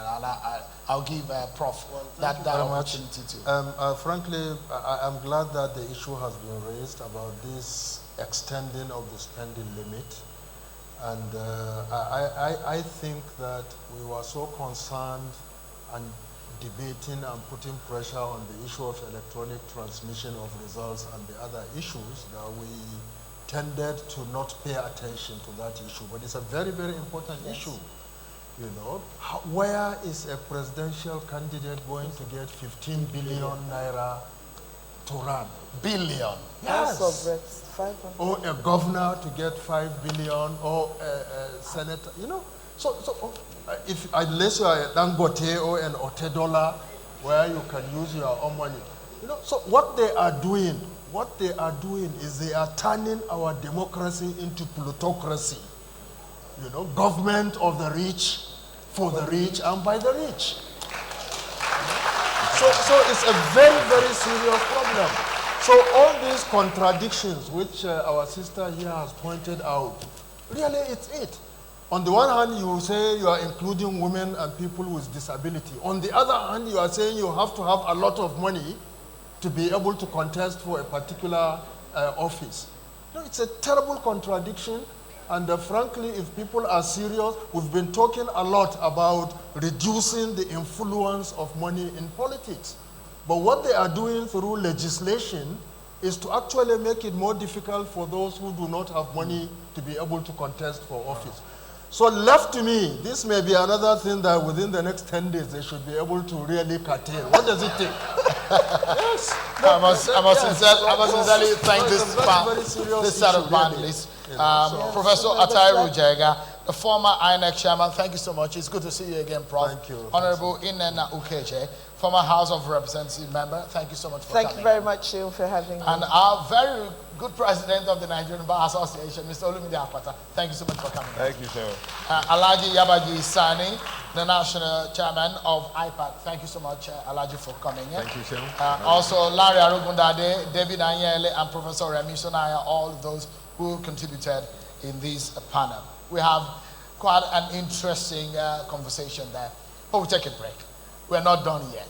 We're looking at what should the National Assembly members do. From tomorrow, they will be planning to dust their chairs and their tables and desks after they've gone on a long recess to come back to work. Nigerians are expecting them to return to work. And when they return to work, there is only one thing that they're asking of them, and that is the conversation we'll be having next on this platform. Stay with us, everyone, because up next, we'll be hearing from some lawmakers in the Senate, in the House of Representatives. We'll also have some opinion molders who will be joining me right on stage, and the conversation will be even more robust when we return. Stay with us, everyone. We'll be right back. Thank you.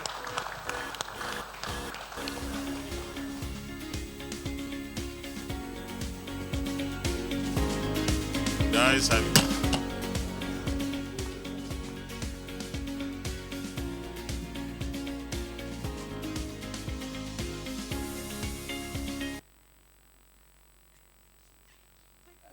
am absolutely sure both the President and the National Assembly will do whatever is right for the nation.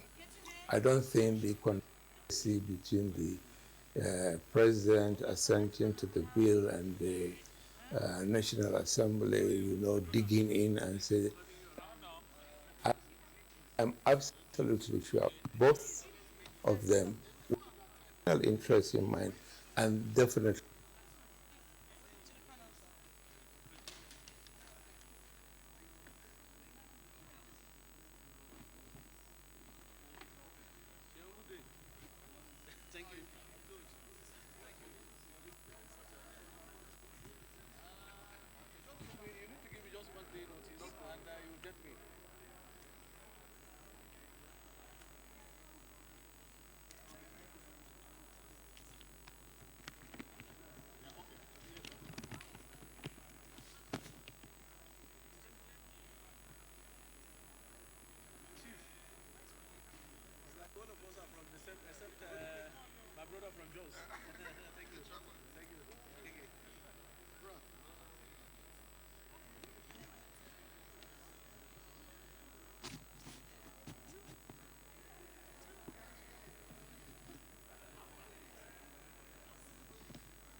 with us also. Top 10 provisions of election funds to INEC. Clause 3. The bill strengthens the financial independence of the Independent National Electoral Commission, INEC, by ensuring that all funding required for a general election is released not later than 1 year before the next general elections. Inclusion of persons with disability. Clause 54. The Commission shall take reasonable steps to ensure that persons with disabilities, special needs, and vulnerable persons are assisted at the polling place by the provision of suitable means of communication. Legalizing electronic accreditation of voters, Clause 47. The bill makes provision for electronic accreditation of voters using smart card readers or any technological device as may be determined by INEC. Redefined overvoting, Clause 51. Redefined overvoting, Clause 51. According to the bill, overvoting occurs when the number of votes cast at an election in any polling unit exceed the total number of accredited voters in that polling unit. With this new provision, total number of accredited voters will become a determining factor in the validity of votes in an election. The outdated definition had been exploited by politicians to manipulate electoral outcomes. Substitution of candidates in the event of death in an election, Clause 34. The new bill addresses a lacuna in the current electoral law, which was manifest in the 2015 governorship election in Kogi State, where a candidate died before the result of that election was announced. The bill affords political parties the opportunity to conduct primary elections to replace a candidate who dies after the commencement of polls and before the announcement of final results and declaration of a winner. Power to review election results declared under duress. The bill confers INEC with the power to review declarations and returns made under questionable circumstances to keep returning officers.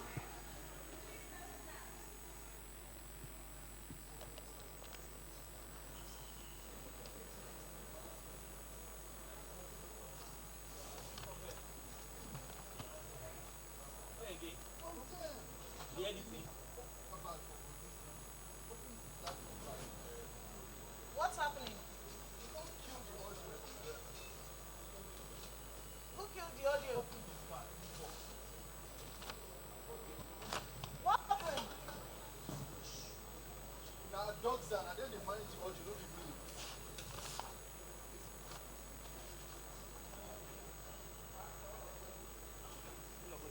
Can we go on there?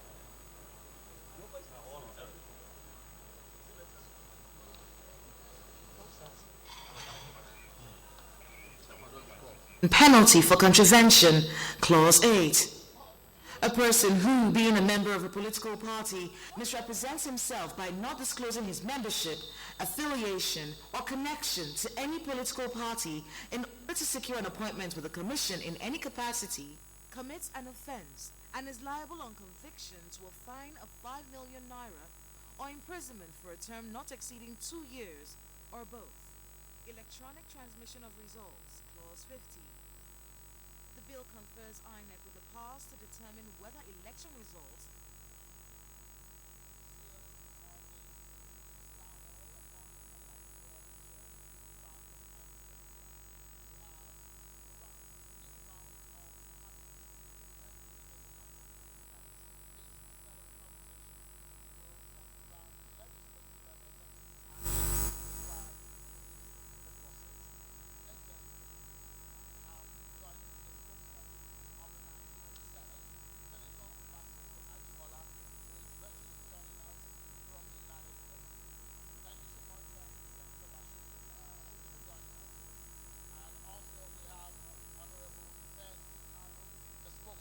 of the House of Representatives, who's also joining us virtually. Right on this platform, I have the President of the Nigerian Labour Congress, Mr. Aliyuwaba. Thank you so much for coming in. Thank you, Shewi. It's Ayuba. Ayuba, apologies for that.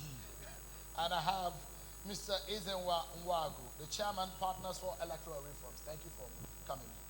Also, the President of the NUJ, Mr. Chris Izuguzo. Thank you so much for coming. Thank you very much. And Honorable Dachong Baggers, a member of the House of Representatives. Thank you for coming tonight. Thank you, Shew. We have the convener of the Nigeria Civil Society Situation Room, Ms. Enna Obi. Thank you so much for coming. Thank you for having me. I don't know if our panelists on the virtual platform are here with us. It will actually be good for us to begin the conversation with them. But if not, I think we have a member of the Okay, let me begin first and foremost with the spokesperson of the Senate, Senator Basiru Ajibala. Senator, the ball is now in your court. That is what everyone tonight has said, as much as their contributions that we've heard. A few people are disappointed.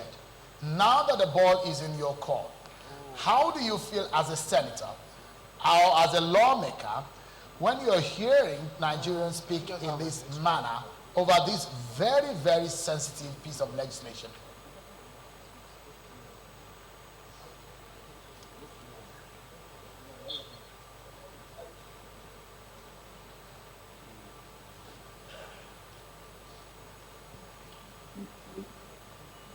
Hello. Please go ahead. I said,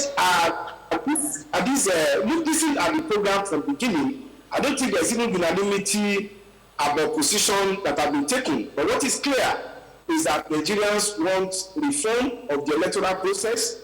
They want credibility of the election, and they want timely closure to the issue of the Electoral Amendment Act. Beyond that, I've also had some people coming up with conspiracy theory of an attempt to frustrate electoral reform in Nigeria. I think part of the thing you have to contend with in public governance is issues like such conspiracy theory. But I know there's no such conspiracy not to allow the electoral bill to be passed.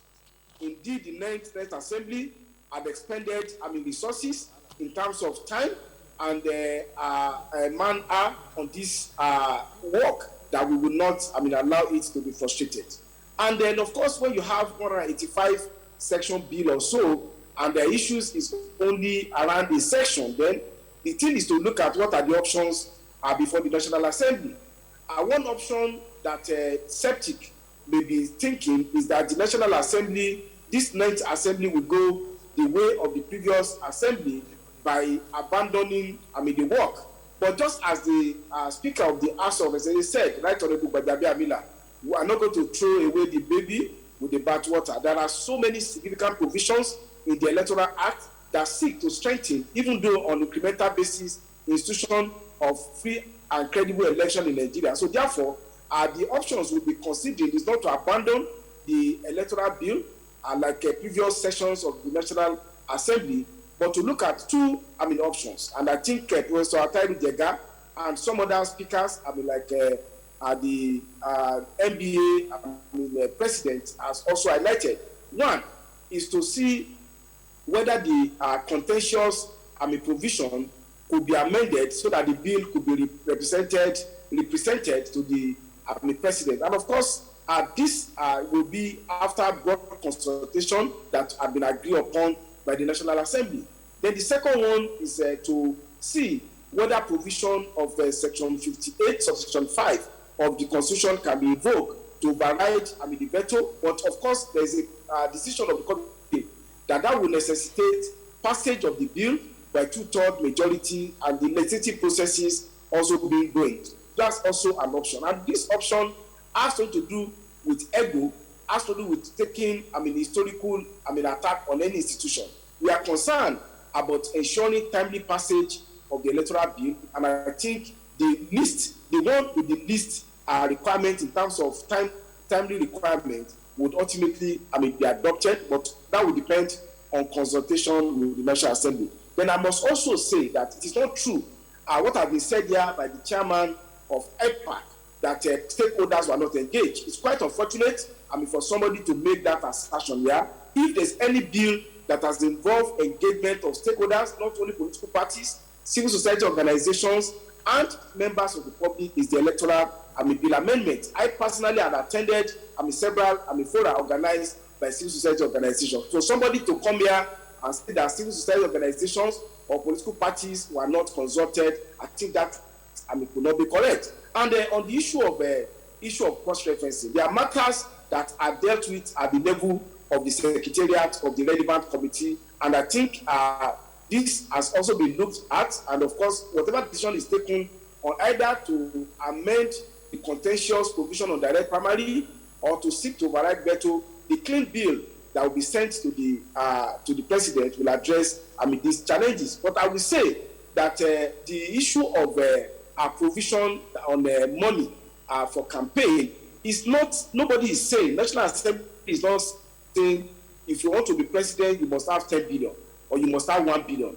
It's only giving a cap to which you can spend money to, such that you cannot extend that cap. The truth is that the logistic of conducting a presidential election in Nigeria is so huge. You have 774 local governments and more than 200,000 polling units. You also have wards.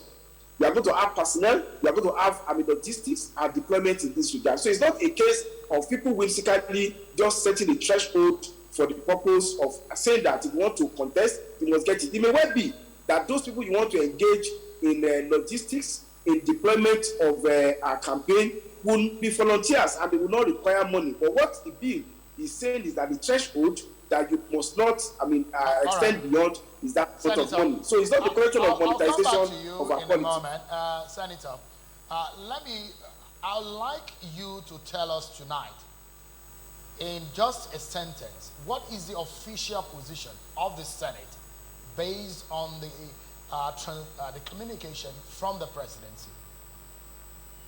You can't ask me to say, thinking of 109 senators and 360 legislators in the House of Rep in one sentence.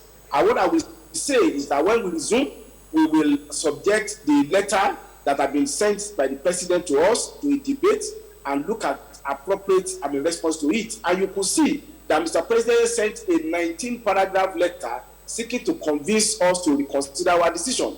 Knowing by accident of Mr. President being somebody who is usually very reserved and possibly laconic in his expression, for him to take the liberty of going at length to seek to convince us, I think those is arguments, rationalizations will be considered. And of course, we are also getting feedback from Nigerians in civil society organizations in our constituency. But what I can assure you is that the new Electoral Act, together with the very fundamental reform aiming at ensuring credible election, will be allowed to see the light of the day, the light of the day by the Assembly. Going by what I requested, a sentence that is a complex, complex sentence, but it's allowed. Hearing from the spokesperson of the Senate, since we have the spokesperson of the House, let me also hear from you, Honorable Benjamin Kalu. And this is the question I'd like to pose to you tonight. From some of the conversation had tonight, in fact, someone has said outside of this room today that it does look like some kind of disorganization, considering that it is the ruling APC that controls the executive. It is the ruling APC that controls the National Assembly. How on earth will you find a situation where you cannot come together on a simple legislation? And the question the person was asking me to ask you is your party so disorganized that it cannot agree on one thing?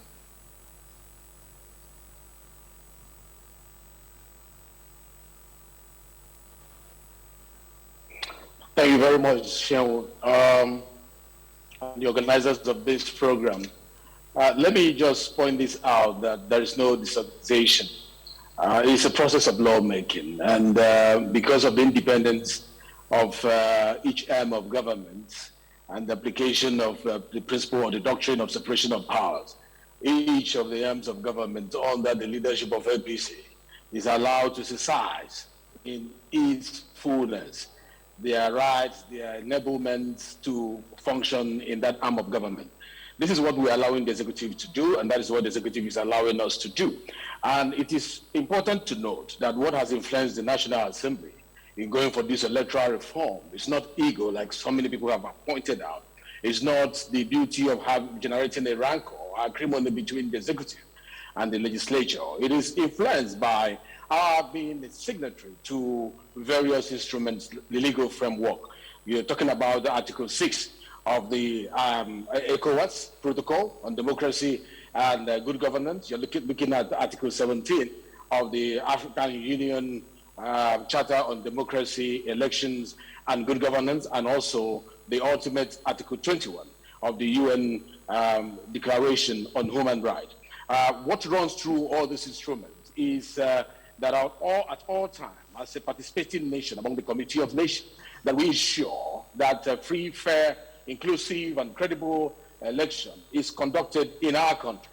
Because the commitment of the Ninth Assembly is to ensure that this electoral reform is achieved. And based on that, we started tracing the nexus between credible election and political stability in the country. Credible election, the bond between credible election and economic prosperity, and the linkage between credible election and healthy social space.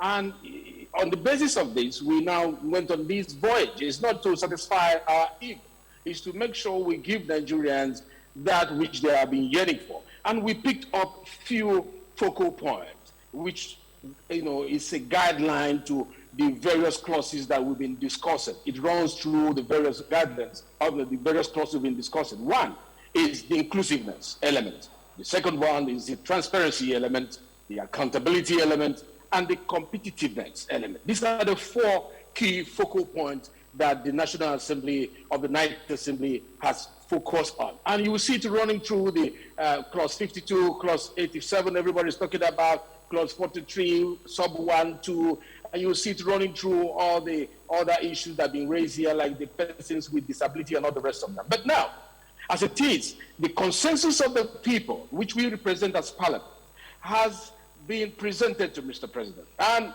don't get it wrong, Mr. President acted within the conformity of Section 58.4, which allows him to withdraw his asset. And Nigerians should know that Mr. President, is a Democrat, because there's no expectation in that particular Section 58, sub 4 of the Constitution, for him to even issue explanations. But he went ahead to give us long paragraphs of the reasons why he feels they should be the reasons he has canvassed. I'd like to follow up quickly on that. You've given us, it does look like you did a very good homework in trying to attend to some of these issues. And our question tonight is, someone said tonight that this town hall was over like an hour ago because people have now passed the ball to your court and wanting to know what the National Assembly will do when you resume on Tuesday. Can you give us the official position of the House of Representatives on this matter? As a spokesperson of the House of Representatives, it will be difficult to, like my colleague said from the Senate, summarize the opinion of 360 people and just push it out there. But the point remains that there is a constitutional provision as allowed by Section 58, sub 5. Whether we are going to activate it or not, based on the letter that the President has said, is what we will consider. Another one is to go the route of leaving this particular one aspect of the entire clauses of this particular piece of bill, which is clause 87, and going ahead with other ingredients that pursues the agenda of the Ninth Assembly with regards to electoral reforms. Are we going to, because of one clause, jettison the other benefits of this particular piece of legislation? Are we going to involve ourselves, like so many describe, in an ego trip where we say it's either our way or nothing? The answer is no. The people's opinion, the people's views, what interests the people, what will advance our democracy is our concern. And that is what we are going to do. I give you my word. And that becomes, that word is from the body language of the Parliament. Okay, so great. That once we resume... You've gotten to the point, and of course you know, that you're not only speaking to people in this room, you're speaking to the entire nation because you're live on national television. So we're going to hold you to your word. What the Nigerian people want, at least a majority of them who have spoken through some of their representatives here in this room, is that they want the National Assembly members to revisit it so that they can send it back to the President. And you're saying we should hold you by your word that you will do just that on Tuesday. We will. But just in a moment, let me get some other panelists to get into the conversation so that we will not hear the solidarity song from the NLC. Mr. Waba, what is next from your own point of view? Well, thank you very much, Sheun. First is that it's very loud and clear that time is of essence. because we ought not to be where we are about the issue of this very important bill. And let me start the conversation from where actually we even arrive at where we are. First is that it was President Yar'Adua that agreed that the election that brought him was actually flawed. And you remember he actually went ahead to constitute the Justice Waste Committee that made a lot of recommendations, some of which are well celebrated and some of which have actually improved the integrity of our election. But down the line, we also realized that there are new challenges that have arose. There were pronouncements of the courts that have said that some of the provisions that INEC have implemented, that some of those pronouncements are not backed by law. And those pronouncements of court are very, very important, particularly the issue of electronic accreditation, which has been called to question, and the issue of the card readers. All of us know that those pronouncements are very profound. And therefore, with time also, I think INEC as an umpire have seen that there are a lot of deficits that need to be improved. And put all of this together, there is now this agitation for a new act. And I think everything has been done. A lot of resources, a lot of time spent, but here we are. It's unexplainable. And I think there is no justifiable reason why we have not been able to get this law to date. But I think everything is not lost. But importantly is that time is of essence. And I expect now, going forward, that there must be timeline. Because there is no way, even the authorities that have been cited, including the AU and the African Charter, it said 1 year before the election, everything must be certain. Now there is uncertainty because the law is not in place. Even INEC as the umpire, there are a lot of uncertainty. So what uncertainty? And how do we get this thing certain is by having the law in place. So what can be done is for the National Assembly now to do two things. But I think obviously from the conversation here, one thing is actually very important. One, to align the law and make it also coherent. But secondly is also to remove that portion that is a bit controversial that have led to Mr. President not assenting to it. But in doing that, we must have timeline. If not, we'll actually working behind time. I think that's our position, and I think we can also assist in the deployment of what you said, Aluta, by lobbying and also by also trying to get National Assembly members to do the needful, because for us this is central. There is a nexus between good governance and leadership that will also be accountable to the people. If the electoral process is transparent, is credible, it will bring about good leaders. And therefore, they must also do the yearning and aspiration of Nigerians. If politicians realize that one man, one vote will count, one woman, one vote will count, and if there is dispute, the card reader or the electronic accreditation in every polling station can say that 10 people voted instead of the bogus figure we are quoting, I think we are going to get it right. There will be accountability and the system will work better. I assure you of that. At what point will you mobilize your members to the street? Basically, this is a town hall meeting.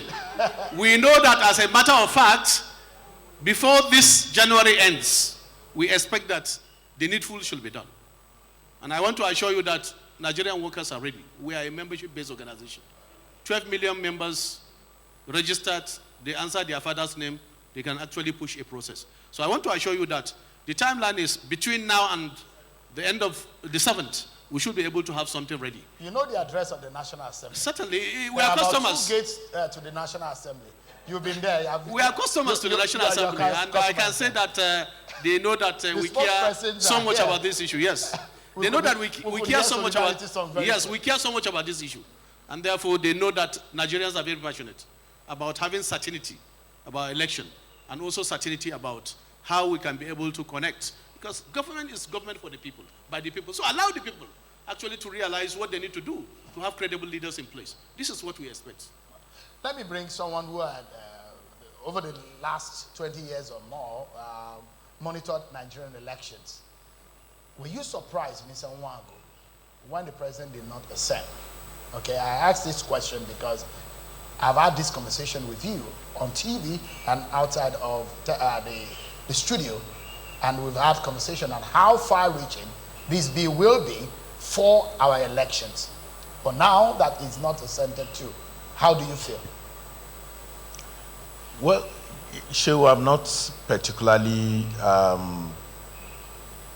worried in the sense in which I see quite a lot of people, discuss the withdrawal of assent, because I am one of the people who believe that there is some elite conspiracy around not giving Nigeria a law that can inspire electoral integrity. And I can tell you the reason why I feel so. The legislative treadmill runs in a way that there is some infusion of executive processes in it. The Attorney General of the Federation, Minister of Justice, ordinarily should look into this whole, process while it was being hatched through the different backdoor processes that are open to them. So the I's ordinarily should have been crossed, and the T's crossed and the I's dotted before we got to this impasse that we got to.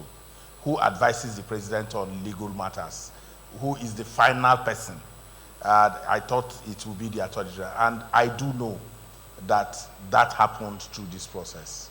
So if you have cross-referencing issues, backtrack to 2018, backtrack to a National Assembly that has constituency project laws, bills that have Kenyan shillings, you will then understand that most of the time politicians, whether the president or those in the National Assembly, like to create emergency.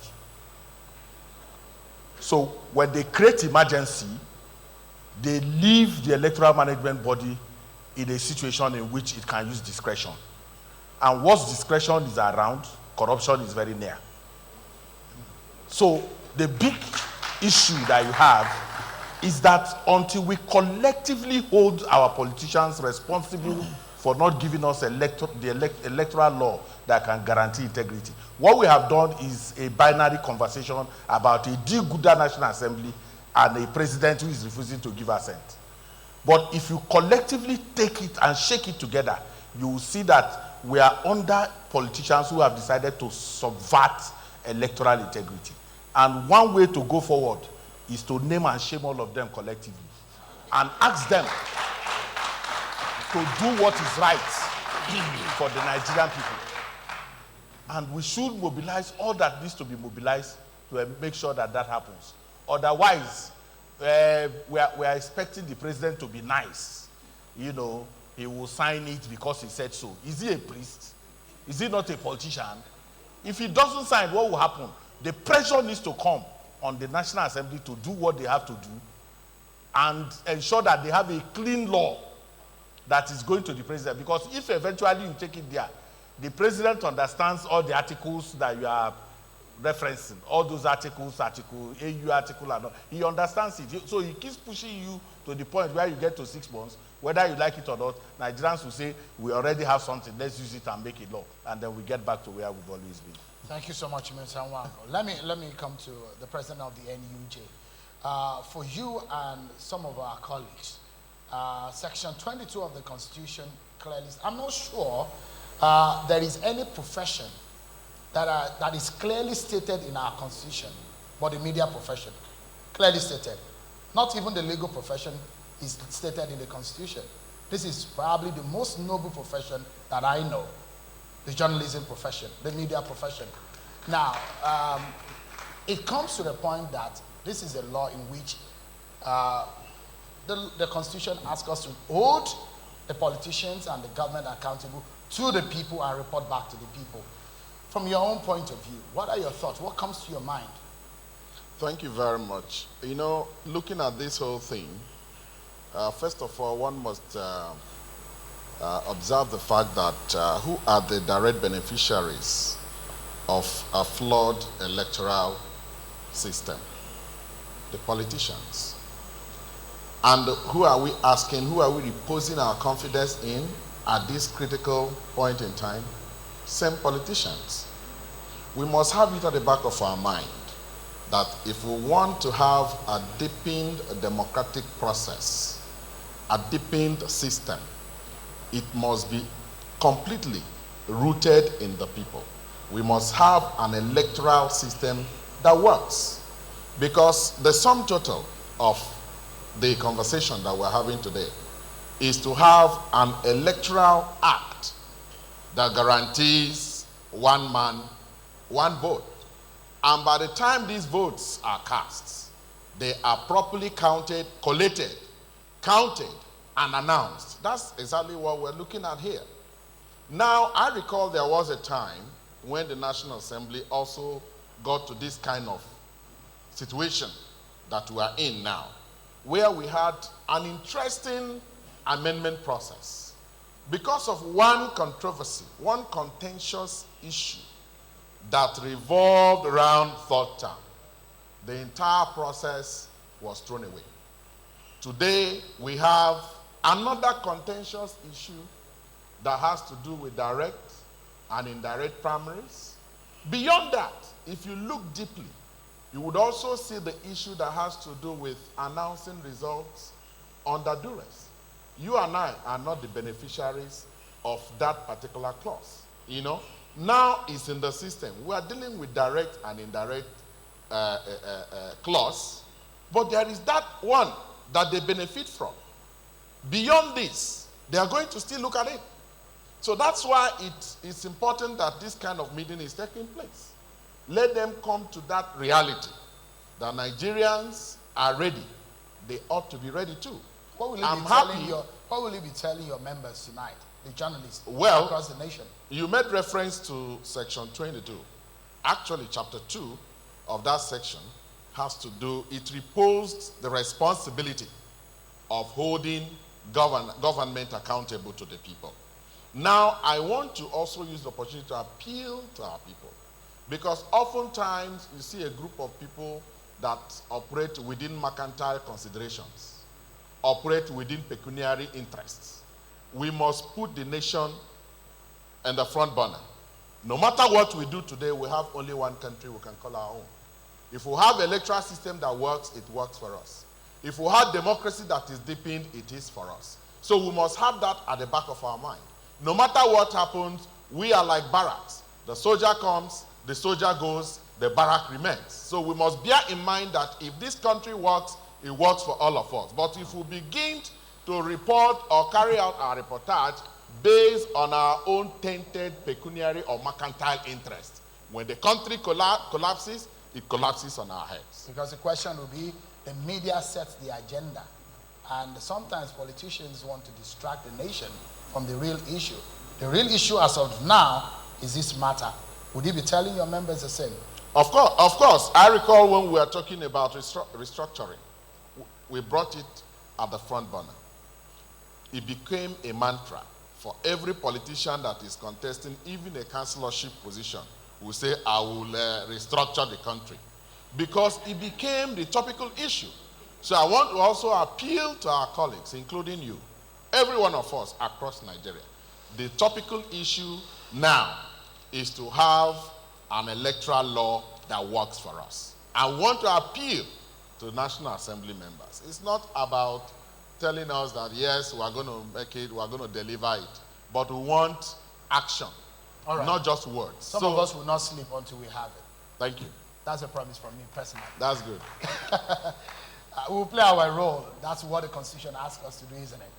Honorable, I might be asking you a very uncomfortable question, because the conversation is also uncomfortable, isn't it? Cross-referencing errors. Is it not embarrassing to see those kind of basic things in law, such as drafting? Not one, not two, not three, over 10 cross-referencing errors, drafting errors, from a law that was passed from the National Assembly to the president. And if anyone blames the president for not assenting, would you blame him from assenting errors, legislation filled with errors? How do you feel? Very uncomfortable, Sherry. Even before your question, with the civil society here, I'm already uncomfortable, because a lot of them are hammering politicians, and Eze never knew that I was with him before getting as before becoming a politician. But very uncomfortable in the sense that, you see, most of the things that have been done in the National Assembly involves consultants, especially at the committee level. And as members, we usually have a session on the floor, consideration of bills. And during consideration of bills, we look at most of these areas critically on the floor. And after looking at those areas critically on the floor, it's now been sent to the consultants to do the final drafting. And after the final drafting, it does not come back to us to the floor. We expect that most of the things that we have made such corrections, it's what is being taken out. And at the end of the day, you find out that because consultants or other, maybe the clerk's office are doing a rush work or so on and so forth, at a point, I can pinpoint one of the cross-reference that on the floor we made that correction, but what was submitted was the same thing that we corrected. Honorable, were those consultants paid? Well, absolutely. You know how much Nigeria uses in servicing the National Assembly? Well, you are being paid every month. So as your colleagues, no, sorry, just a moment. The question begs, because here are Nigerian people face to face with their elected members in the National Assembly. Nigeria doesn't have money, and we use that same insufficient money to service the National Assembly. Sorry, just a moment, I wanted to put my question through. The question is that consultants are paid for error legislation. Let me tell you, the consultants. Do you think that the explanation is tenable to Nigeria? Most of, like on the electoral bill and processes, some of these consultants are even paid by grants and donor agencies, not even from the National Assembly. But this is the law for Nigeria, Honorable. But it's very embarrassing. The law has the name of the National Assembly. Absolutely. But like I said, very embarrassing. Let's assume this is a private organization. It's a Would different you pay thing. people for a bad job? It's a bad job that was done. And I believe that such issues will be brought for discussions when we come back. Do you think that Nigerians deserve an apology for that? Absolutely. Absolutely. Absolutely, Nigerians deserve an apology because we are being taken there for thorough jobs. Each and every one of us have 5 aides. And most of our aides in terms of legislative aides, senior legislative aides, and most of them are lawyers. And we did this. So at the end of the day, what you now find out outside is different from what definitely we will take responsibilities. In as much as it came from us, nobody will now say, well, it was because of the consultants or so on and so forth. Yes, I'm giving the background at which how it became so. But we will surely take responsibility. We heard, and that's why I allowed you to explain. Yeah. But I'm actually passing some of the questions from people to you, the way they feel that Nigerians don't have money. A lot of them cannot feed themselves. But I guess that is a first-line charge for the monies, the allowance of the National Assembly members. If a shoddy job, Nigerians need to ask questions. And that's why I said it's an uncomfortable question, and I gave you a premise to it before I started asking you. Absolutely. That Nigerians are disappointed. We apologize. We're paying for a shoddy job. We apologize. Let me come to you, Ms. Enobi. You are the convener of Situation Room. You house a lot of, an organization that has a lot of civil society organizations. What do you expect going forward? Today is Sunday, tomorrow is Monday. All eyes going to be on the National Assembly, isn't it? What are your expectations? Thank you very much, Sheung. You know, sitting and hearing about these errors, it makes your heart beat. It makes us know that we are being taken for granted for so long.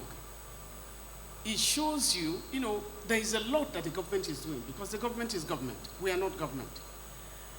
There is a lot that needs to be done. There is a lot that is not being done. And you know, when you are talking of, we are going back to the House now, it would have been easy to say, okay, the 9th Assembly, do they have the capacity to veto the president? They have it in the law. But when you come down to in terms of can they veto the president, that's another.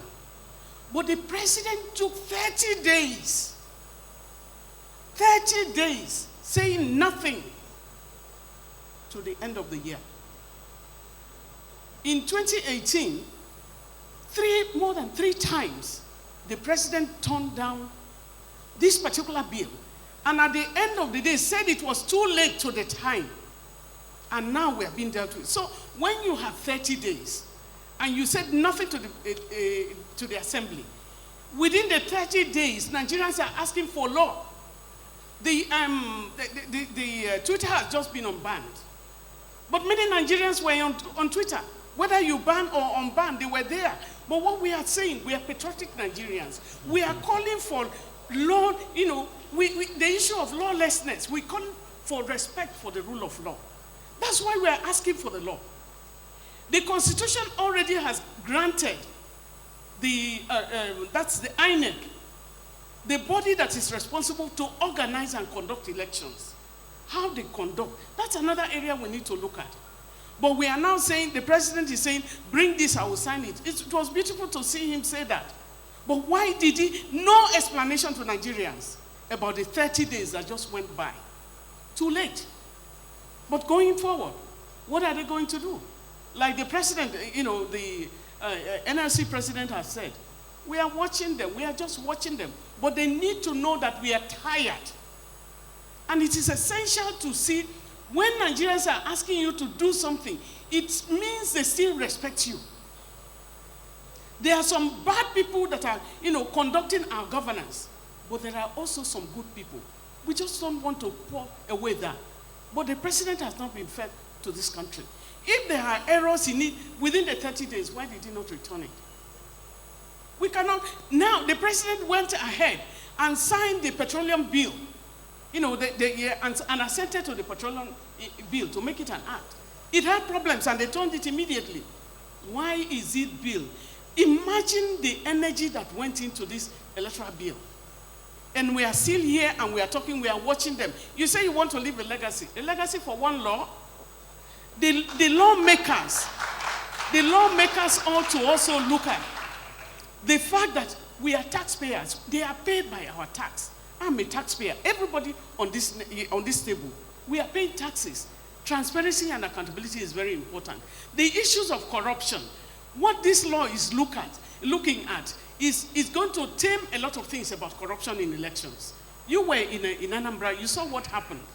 It's going to become more important for you to look at the issues to fight corruption in elections very freely. And who does not want? So leadership about Nigeria, while we are sorting this out, there are lots of issues that are going on. All right. Lots of issues on violence against women and girls that is going on insecurity that are going on. Many girls are being kidnapped. The Chibok girls are still in the bush. There are so many girls that are in the bush. So there is a lot that is going on. All right. Why do we have to go through pain for this to happen? All right. So let me bring some contributors into the conversation. Dr. Akingbolu and Mr. Hawal Ramsajani. Both of them will be giving us their interventions in just about 60 seconds or 120 seconds. Should I begin with Dr. Akingbolu? Dr. Akingbolu. Okay. All right. Doctor, thank you. Thank you, Seun, for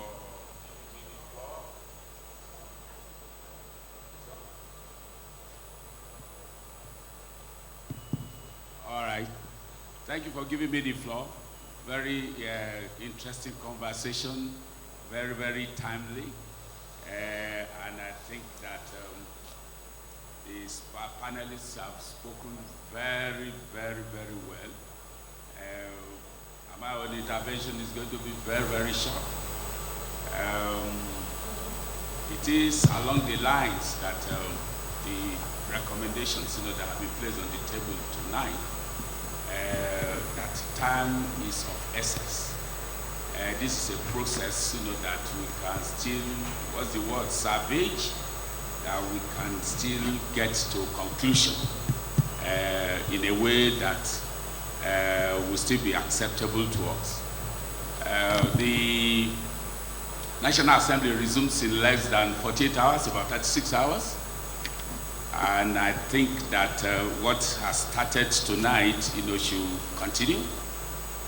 I'm from civil society, and I know, that civil society will not be tired, and engagement will move very rapidly, and that is by way of putting in place different kinds of activities, press conferences, discussions with members of the National Assembly, different kinds of initiatives. The media, we already heard, from our president, the president of the NUJ, what could happen. We've heard, from the president of the NLC, the kinds of things that are possible, to make sure, that this happens fast. I join those who suggest that, yes, heavens will not fall if we step down, if we allow or support the National Assembly to step down these contentious clause and do the needful on the remaining part of the bill. I support that, and I think that what should happen is that on Tuesday, as they get back into the chambers of the National Assembly, the deliberation should take place quickly. Right. Within 2 weeks, we should have something back to the president, and by the close of January, all right, I hope that Mr. President will have kept his promise. Thank you so much, Dr. Akingbolu. Yeah. Let me allow Mr. Ramsajani, quickly your intervention on the way forward. Thank you very much. First and foremost, I'm not in any way surprised that we are having this quagmire, because the government in the first place had no intention to ensure electoral transparency in Nigeria. This is because for 7 years, the president who said that he was a victim of electoral fraud, he has not initiated any bill to improve electoral transparency in Nigeria. Number two, National Assembly members should not use this opportunity to spend another resources, money-wise, in the name of going to do consultation over this. There's nothing to consult. These issues have been, identified that are the problems based on the president's rejection. All we expected National Assembly is, as soon as they come back, they should embark on cleaning up this document. Civil society have helped them, and that's why when you attack civil society, it means that you do not know the value of what civil society are doing. Civil society group identify those legislative errors or drafting errors, which the National Assembly members, their consultants that they pay huge amount of money, did not do, which means that civil society is actually contributing to democracy, to good governance in Nigeria. We do it free of charge. We submitted it to them. So we've already done the work for them. All when they come back, they did not waste money to go and do any so-called consultation that will spend billions of Nigerian taxpayers' money. They should, as a matter of fact, if we have a serious concern over this, I expected National Assembly to suspend whatever holiday they are doing, because already, based on even the agreed or the constitutional requirement of their sitting, they did not even sit up to the time. So I expected when the president returned this, they should have even called the holiday back to come and do this thing, because we all need it as a nation that will aspire to help lead other countries. All right. Thank you so much, Mr. Ramsajani. I have a question from architect Ezekiel Yiaga. If you can quickly pose your question, allow the lawmakers to respond, because it does look like they're the one that needs to answer questions. Okay. Architect Yiaga, quickly. Thank you for this privilege and opportunity. Actually, it's a contribution, not a question. And that is that what is going on, Nigerians need to know. It is a very, very conscious, deliberate action being taken. And I want to say that the National Assembly, the presidency, and the governors are in the same vehicle. And this is a war between them and the people. We've come to a point where Mr. President has made a categorical statement. If you expunge this aspect, I will sign. And tonight in this hall, where every section of Nigeria is represented, and this is about Nigeria, and we have said, please expunge it. We are willing to lose this for today. Nigerians must have our eyes on the ball. We don't want any more conversations. We don't want any more discussions. We have agreed as Nigerians to lose that part and to fight another day. Please expunge it. The civil society has gone ahead to do all the cross-referencing. Everything has been done and will be submitted to them on Tuesday. Take that. It doesn't take you more than 1 or 2 days to go through what they have done. And you had over 2 weeks staying at home. You were not just relaxing. You have been looking at it. So within 2, 3, 4 days maximum, you have a clean copy. Send it to Mr. President and let us see how Mr. President, Mr. Integrity, will not keep to his words and sign that, and that's all we want. Thank you. Thank you so much, Architect Yiaga. Let me allow the two spokespersons of the two chambers of the National Assembly to come in here. Now, the ball is in your court.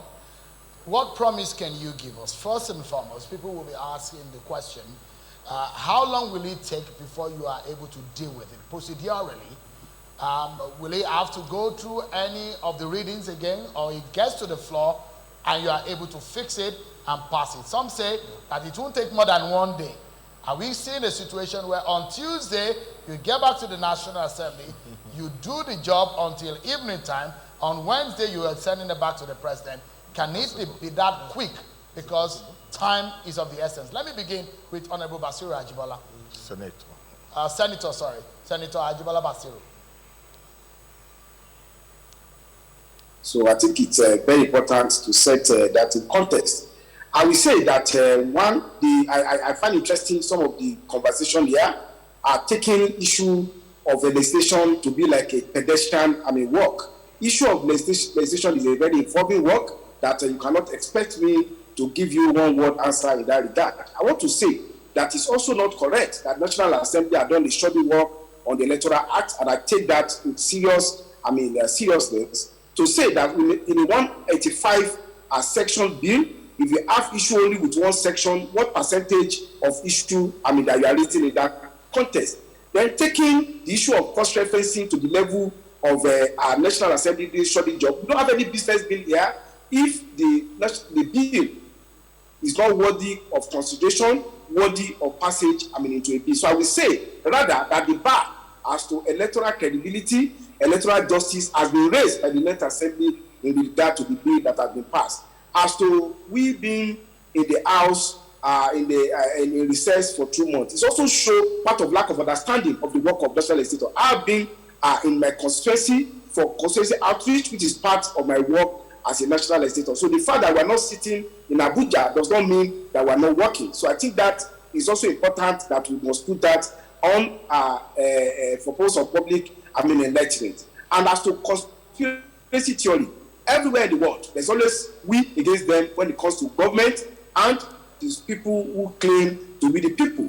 We are also Nigerians and we represent Nigeria. If there's any assemblage of people that can authoritatively speak on behalf of the Nigerian people, I think it's the National Assembly. We are not there as Senator Ajibola Basiru or Honorable Benjamin Kalu. We are there as representative of constituencies that we represent. So when we get back to the National Assembly, with options we have cannot just be an option of a dictatorial tendency, which I saw from the last speaker, that you should just go and do this one. No, it doesn't work that way. We will look at possibility of amending the bill or overriding the veto of Mr. President. Look at the options that we consider. Let me correct some of the things you said. It is not only one drafting error. I have 10. I can pass it on 17. to you. 17. Yes, Almost are not correct. Senator, just a you are moment, not correct. Senator. We do understand. Just a moment. This is not a banter. The errors you are referring to are not in the copy of the bill that I have. Just a moment, Senator. I need the copy of we could pass it on become to a lawyer. It's not that difficult. But the question is that Nigerians, your constituents elected you. You know how tedious this job is when you canvass for votes. Nigerians are paying for this. If there are errors, as much as 17 errors, Nigerians have the right. I agree. I disagree. I totally disagree that there's error. I totally disagree. All right. On the copy of the bill that it says that there's no such error. Unfortunately, so let them bring. Unfortunately, let there them won't be much time. From where there won't be much time to go through all the 17 errors at this sitting. What we are concerned with. Which fashion are you using? Is it the fashion of Yiaga or the version that is with the National Assembly. Senator, so there must be a reference copy. Senator, You cannot come on national television and undermine the institution of National Assembly without fact and figure. So I challenge you, which copy are you using? Is it copy or is it file copy of an NGO or the copy with the National Assembly or the copy sent to Mr. President? There must be a reference. It's become a public document now, and we've been able to scrutinize it. It's not public document. It's a public fact against you, Senator. You may disagree with it. Who issued it to be the public document? I think it's a serious matter that I have to take it up. All right. Yeah, I don't agree with you. We're going to be glad if you can take it up. It's for the interest of Nigerians. Let me allow the spokesperson of. But you can't undermine the institution of national democracy on the basis of appealing to a document that we have not agreed on the version. The conversation tonight has been about the Nigerian people, about the Nigerian nation, about our election. Of course, I'm also a Nigerian, and I represent Nigeria. A critical question tonight, Senator. Let me allow the spokesperson of the House to come in here. Honorable, what are we expecting from you and your colleagues when you resume work on Tuesday? First of all, I want to calm down all of you because the town hall meeting is always like this. At some point, people, be tense that it's about Nigerian project and we have to resolve it. Let me mention this, that it is important for us to note that the responsibility of bill scrutiny falls under what we call the Legal Services Department. It's a bureaucratic office that services policymakers, and they are part of National Assembly. You know, the National Assembly sitting on a tripod. You have the legislature, the House of Rep and the Senate, and also you have the bureaucrats. So there is a role for them to play there with regards to fine-tuning, pruning, content that we have presented to them, because the National Assembly members are not all skilled towards drafting. There is a department that handles that. Having said that, I want to also mention that the civil society organization, it's the job of the lawmakers, civil society organization. So if there are errors in the legislation, we're raising the question, and it's not me that. Let me speak about the errors. Let me speak about the errors. I must commend the civil society organization who have been making efforts to make sure that we see things from their own direction. On the 29th of December, I received a letter from Yiaga with regards to some of the errors. We're talking about clause 24 sub 4, clause 50 sub 2, clause 64, 7 and 8, sub 7 and 8, clause 91 sub 2, clause 107 sub 3, clause 137 sub 3, and subheads, paragraphs 4, 5, 6, paragraph 10 sub 2, paragraph 14 2, paragraph 16 3, and all the rest of them. We are partners in this Nigerian project. So what we have done, immediately I send it to the speaker to look at. And so. All right. Honorable, apologies because we are totally out of time now. Because Eze Nwangwagu sits on the board of Yiaga, I would like you to, in 30 seconds, to speak about this cross-referencing error. Just in 30 seconds, please. Yeah, I think that Honorable Kalu has dismissed the arrogance of Senator Ajibola Bashir. I think that the issue of further consultation and spending money, attention and all the rest of them. We are not going to be. I think it is clear that the document that the president returned is not just in the custody of the National Assembly. It is that document that civil society scrutinized, and it's not just Yiaga. The SGDM partners, civil society came together, looked at those laws, and I feel very worried that Senator Ajibola Bashir will appropriate to himself the understanding of how the legislature works, when in reality, it's commonplace. Even if you didn't go to school, you should be able to understand that the legislative treadmill is such that has the component of the people in it. All right. And if the people are not in it, then your law has no validity. Thank you so much. We're totally out of time, and we need to wrap up now. I see that you wanted to raise something. Just quickly. Sherwin is quite unfortunate, but then the truth of it is that we acknowledge to the fact that there were cross-reference errors. We acknowledge even before now. And again, let me let the cat out of the bag. That from the opposition members of the House on Tuesday, if nothing less than discussing the electoral bill on the floor of the House, we will not sit on the floor. We have all discussed that. Thank you so and much. That is what we are We've got your commitment, and we appreciate it. Yeah. We need to close now. Let me quickly bring on stage Dr. Hussaini Abdul and Mr. Manjin Wilson. We're going to have just 2-minute chat to close this, but I must sincerely thank Mr. Aliyuwaba, the NLC President, Mr. Ezenwa Wago, and Mr. Izuguzo, Honorable Dachon Bagos. Thank you for being playing and coming straight with Nigerians tonight. And Mr. Aneobi, thank you so much for coming. Doc, please could you quickly come? Get the microphone, Mr. You can see, obviously. We're just going to have, please come. Let me, come stand beside me here. And the conversation is very simple. Tonight, you are on the board of Yiaga, and you are of the EU, and you brought everyone into this room. What are your expectations, just briefly? Well, Sean, I wouldn't say our expectations, but the expectations of Nigerians, as has been echoed through the voices of several speakers here, civil society partners and Nigerians, even on the street, as you heard them speak earlier.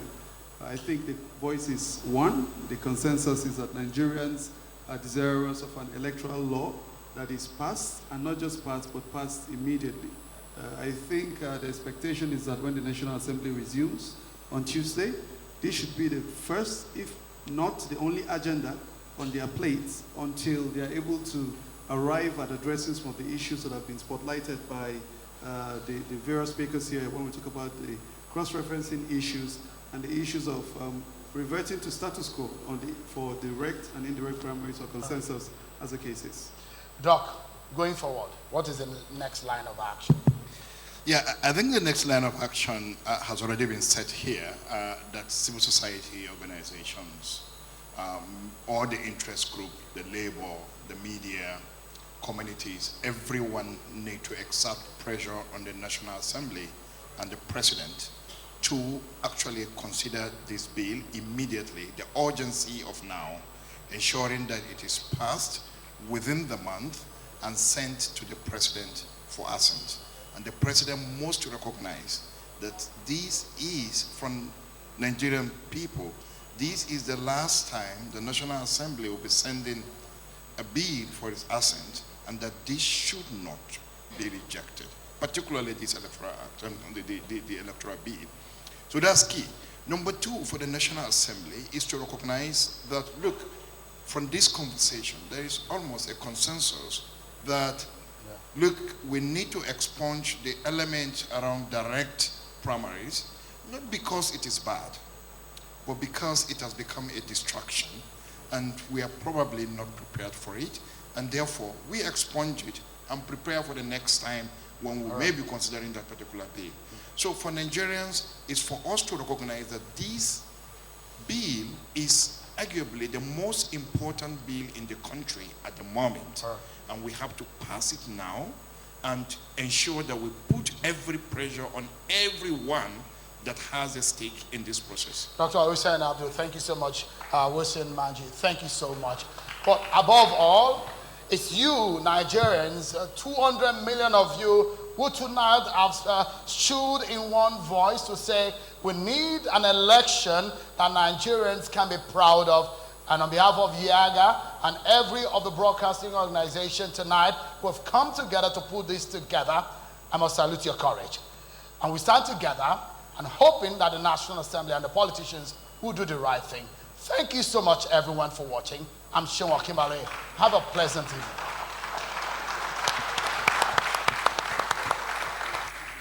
Thanks for checking out SYMFONI on YouTube. Please be sure to subscribe and like our videos for updates.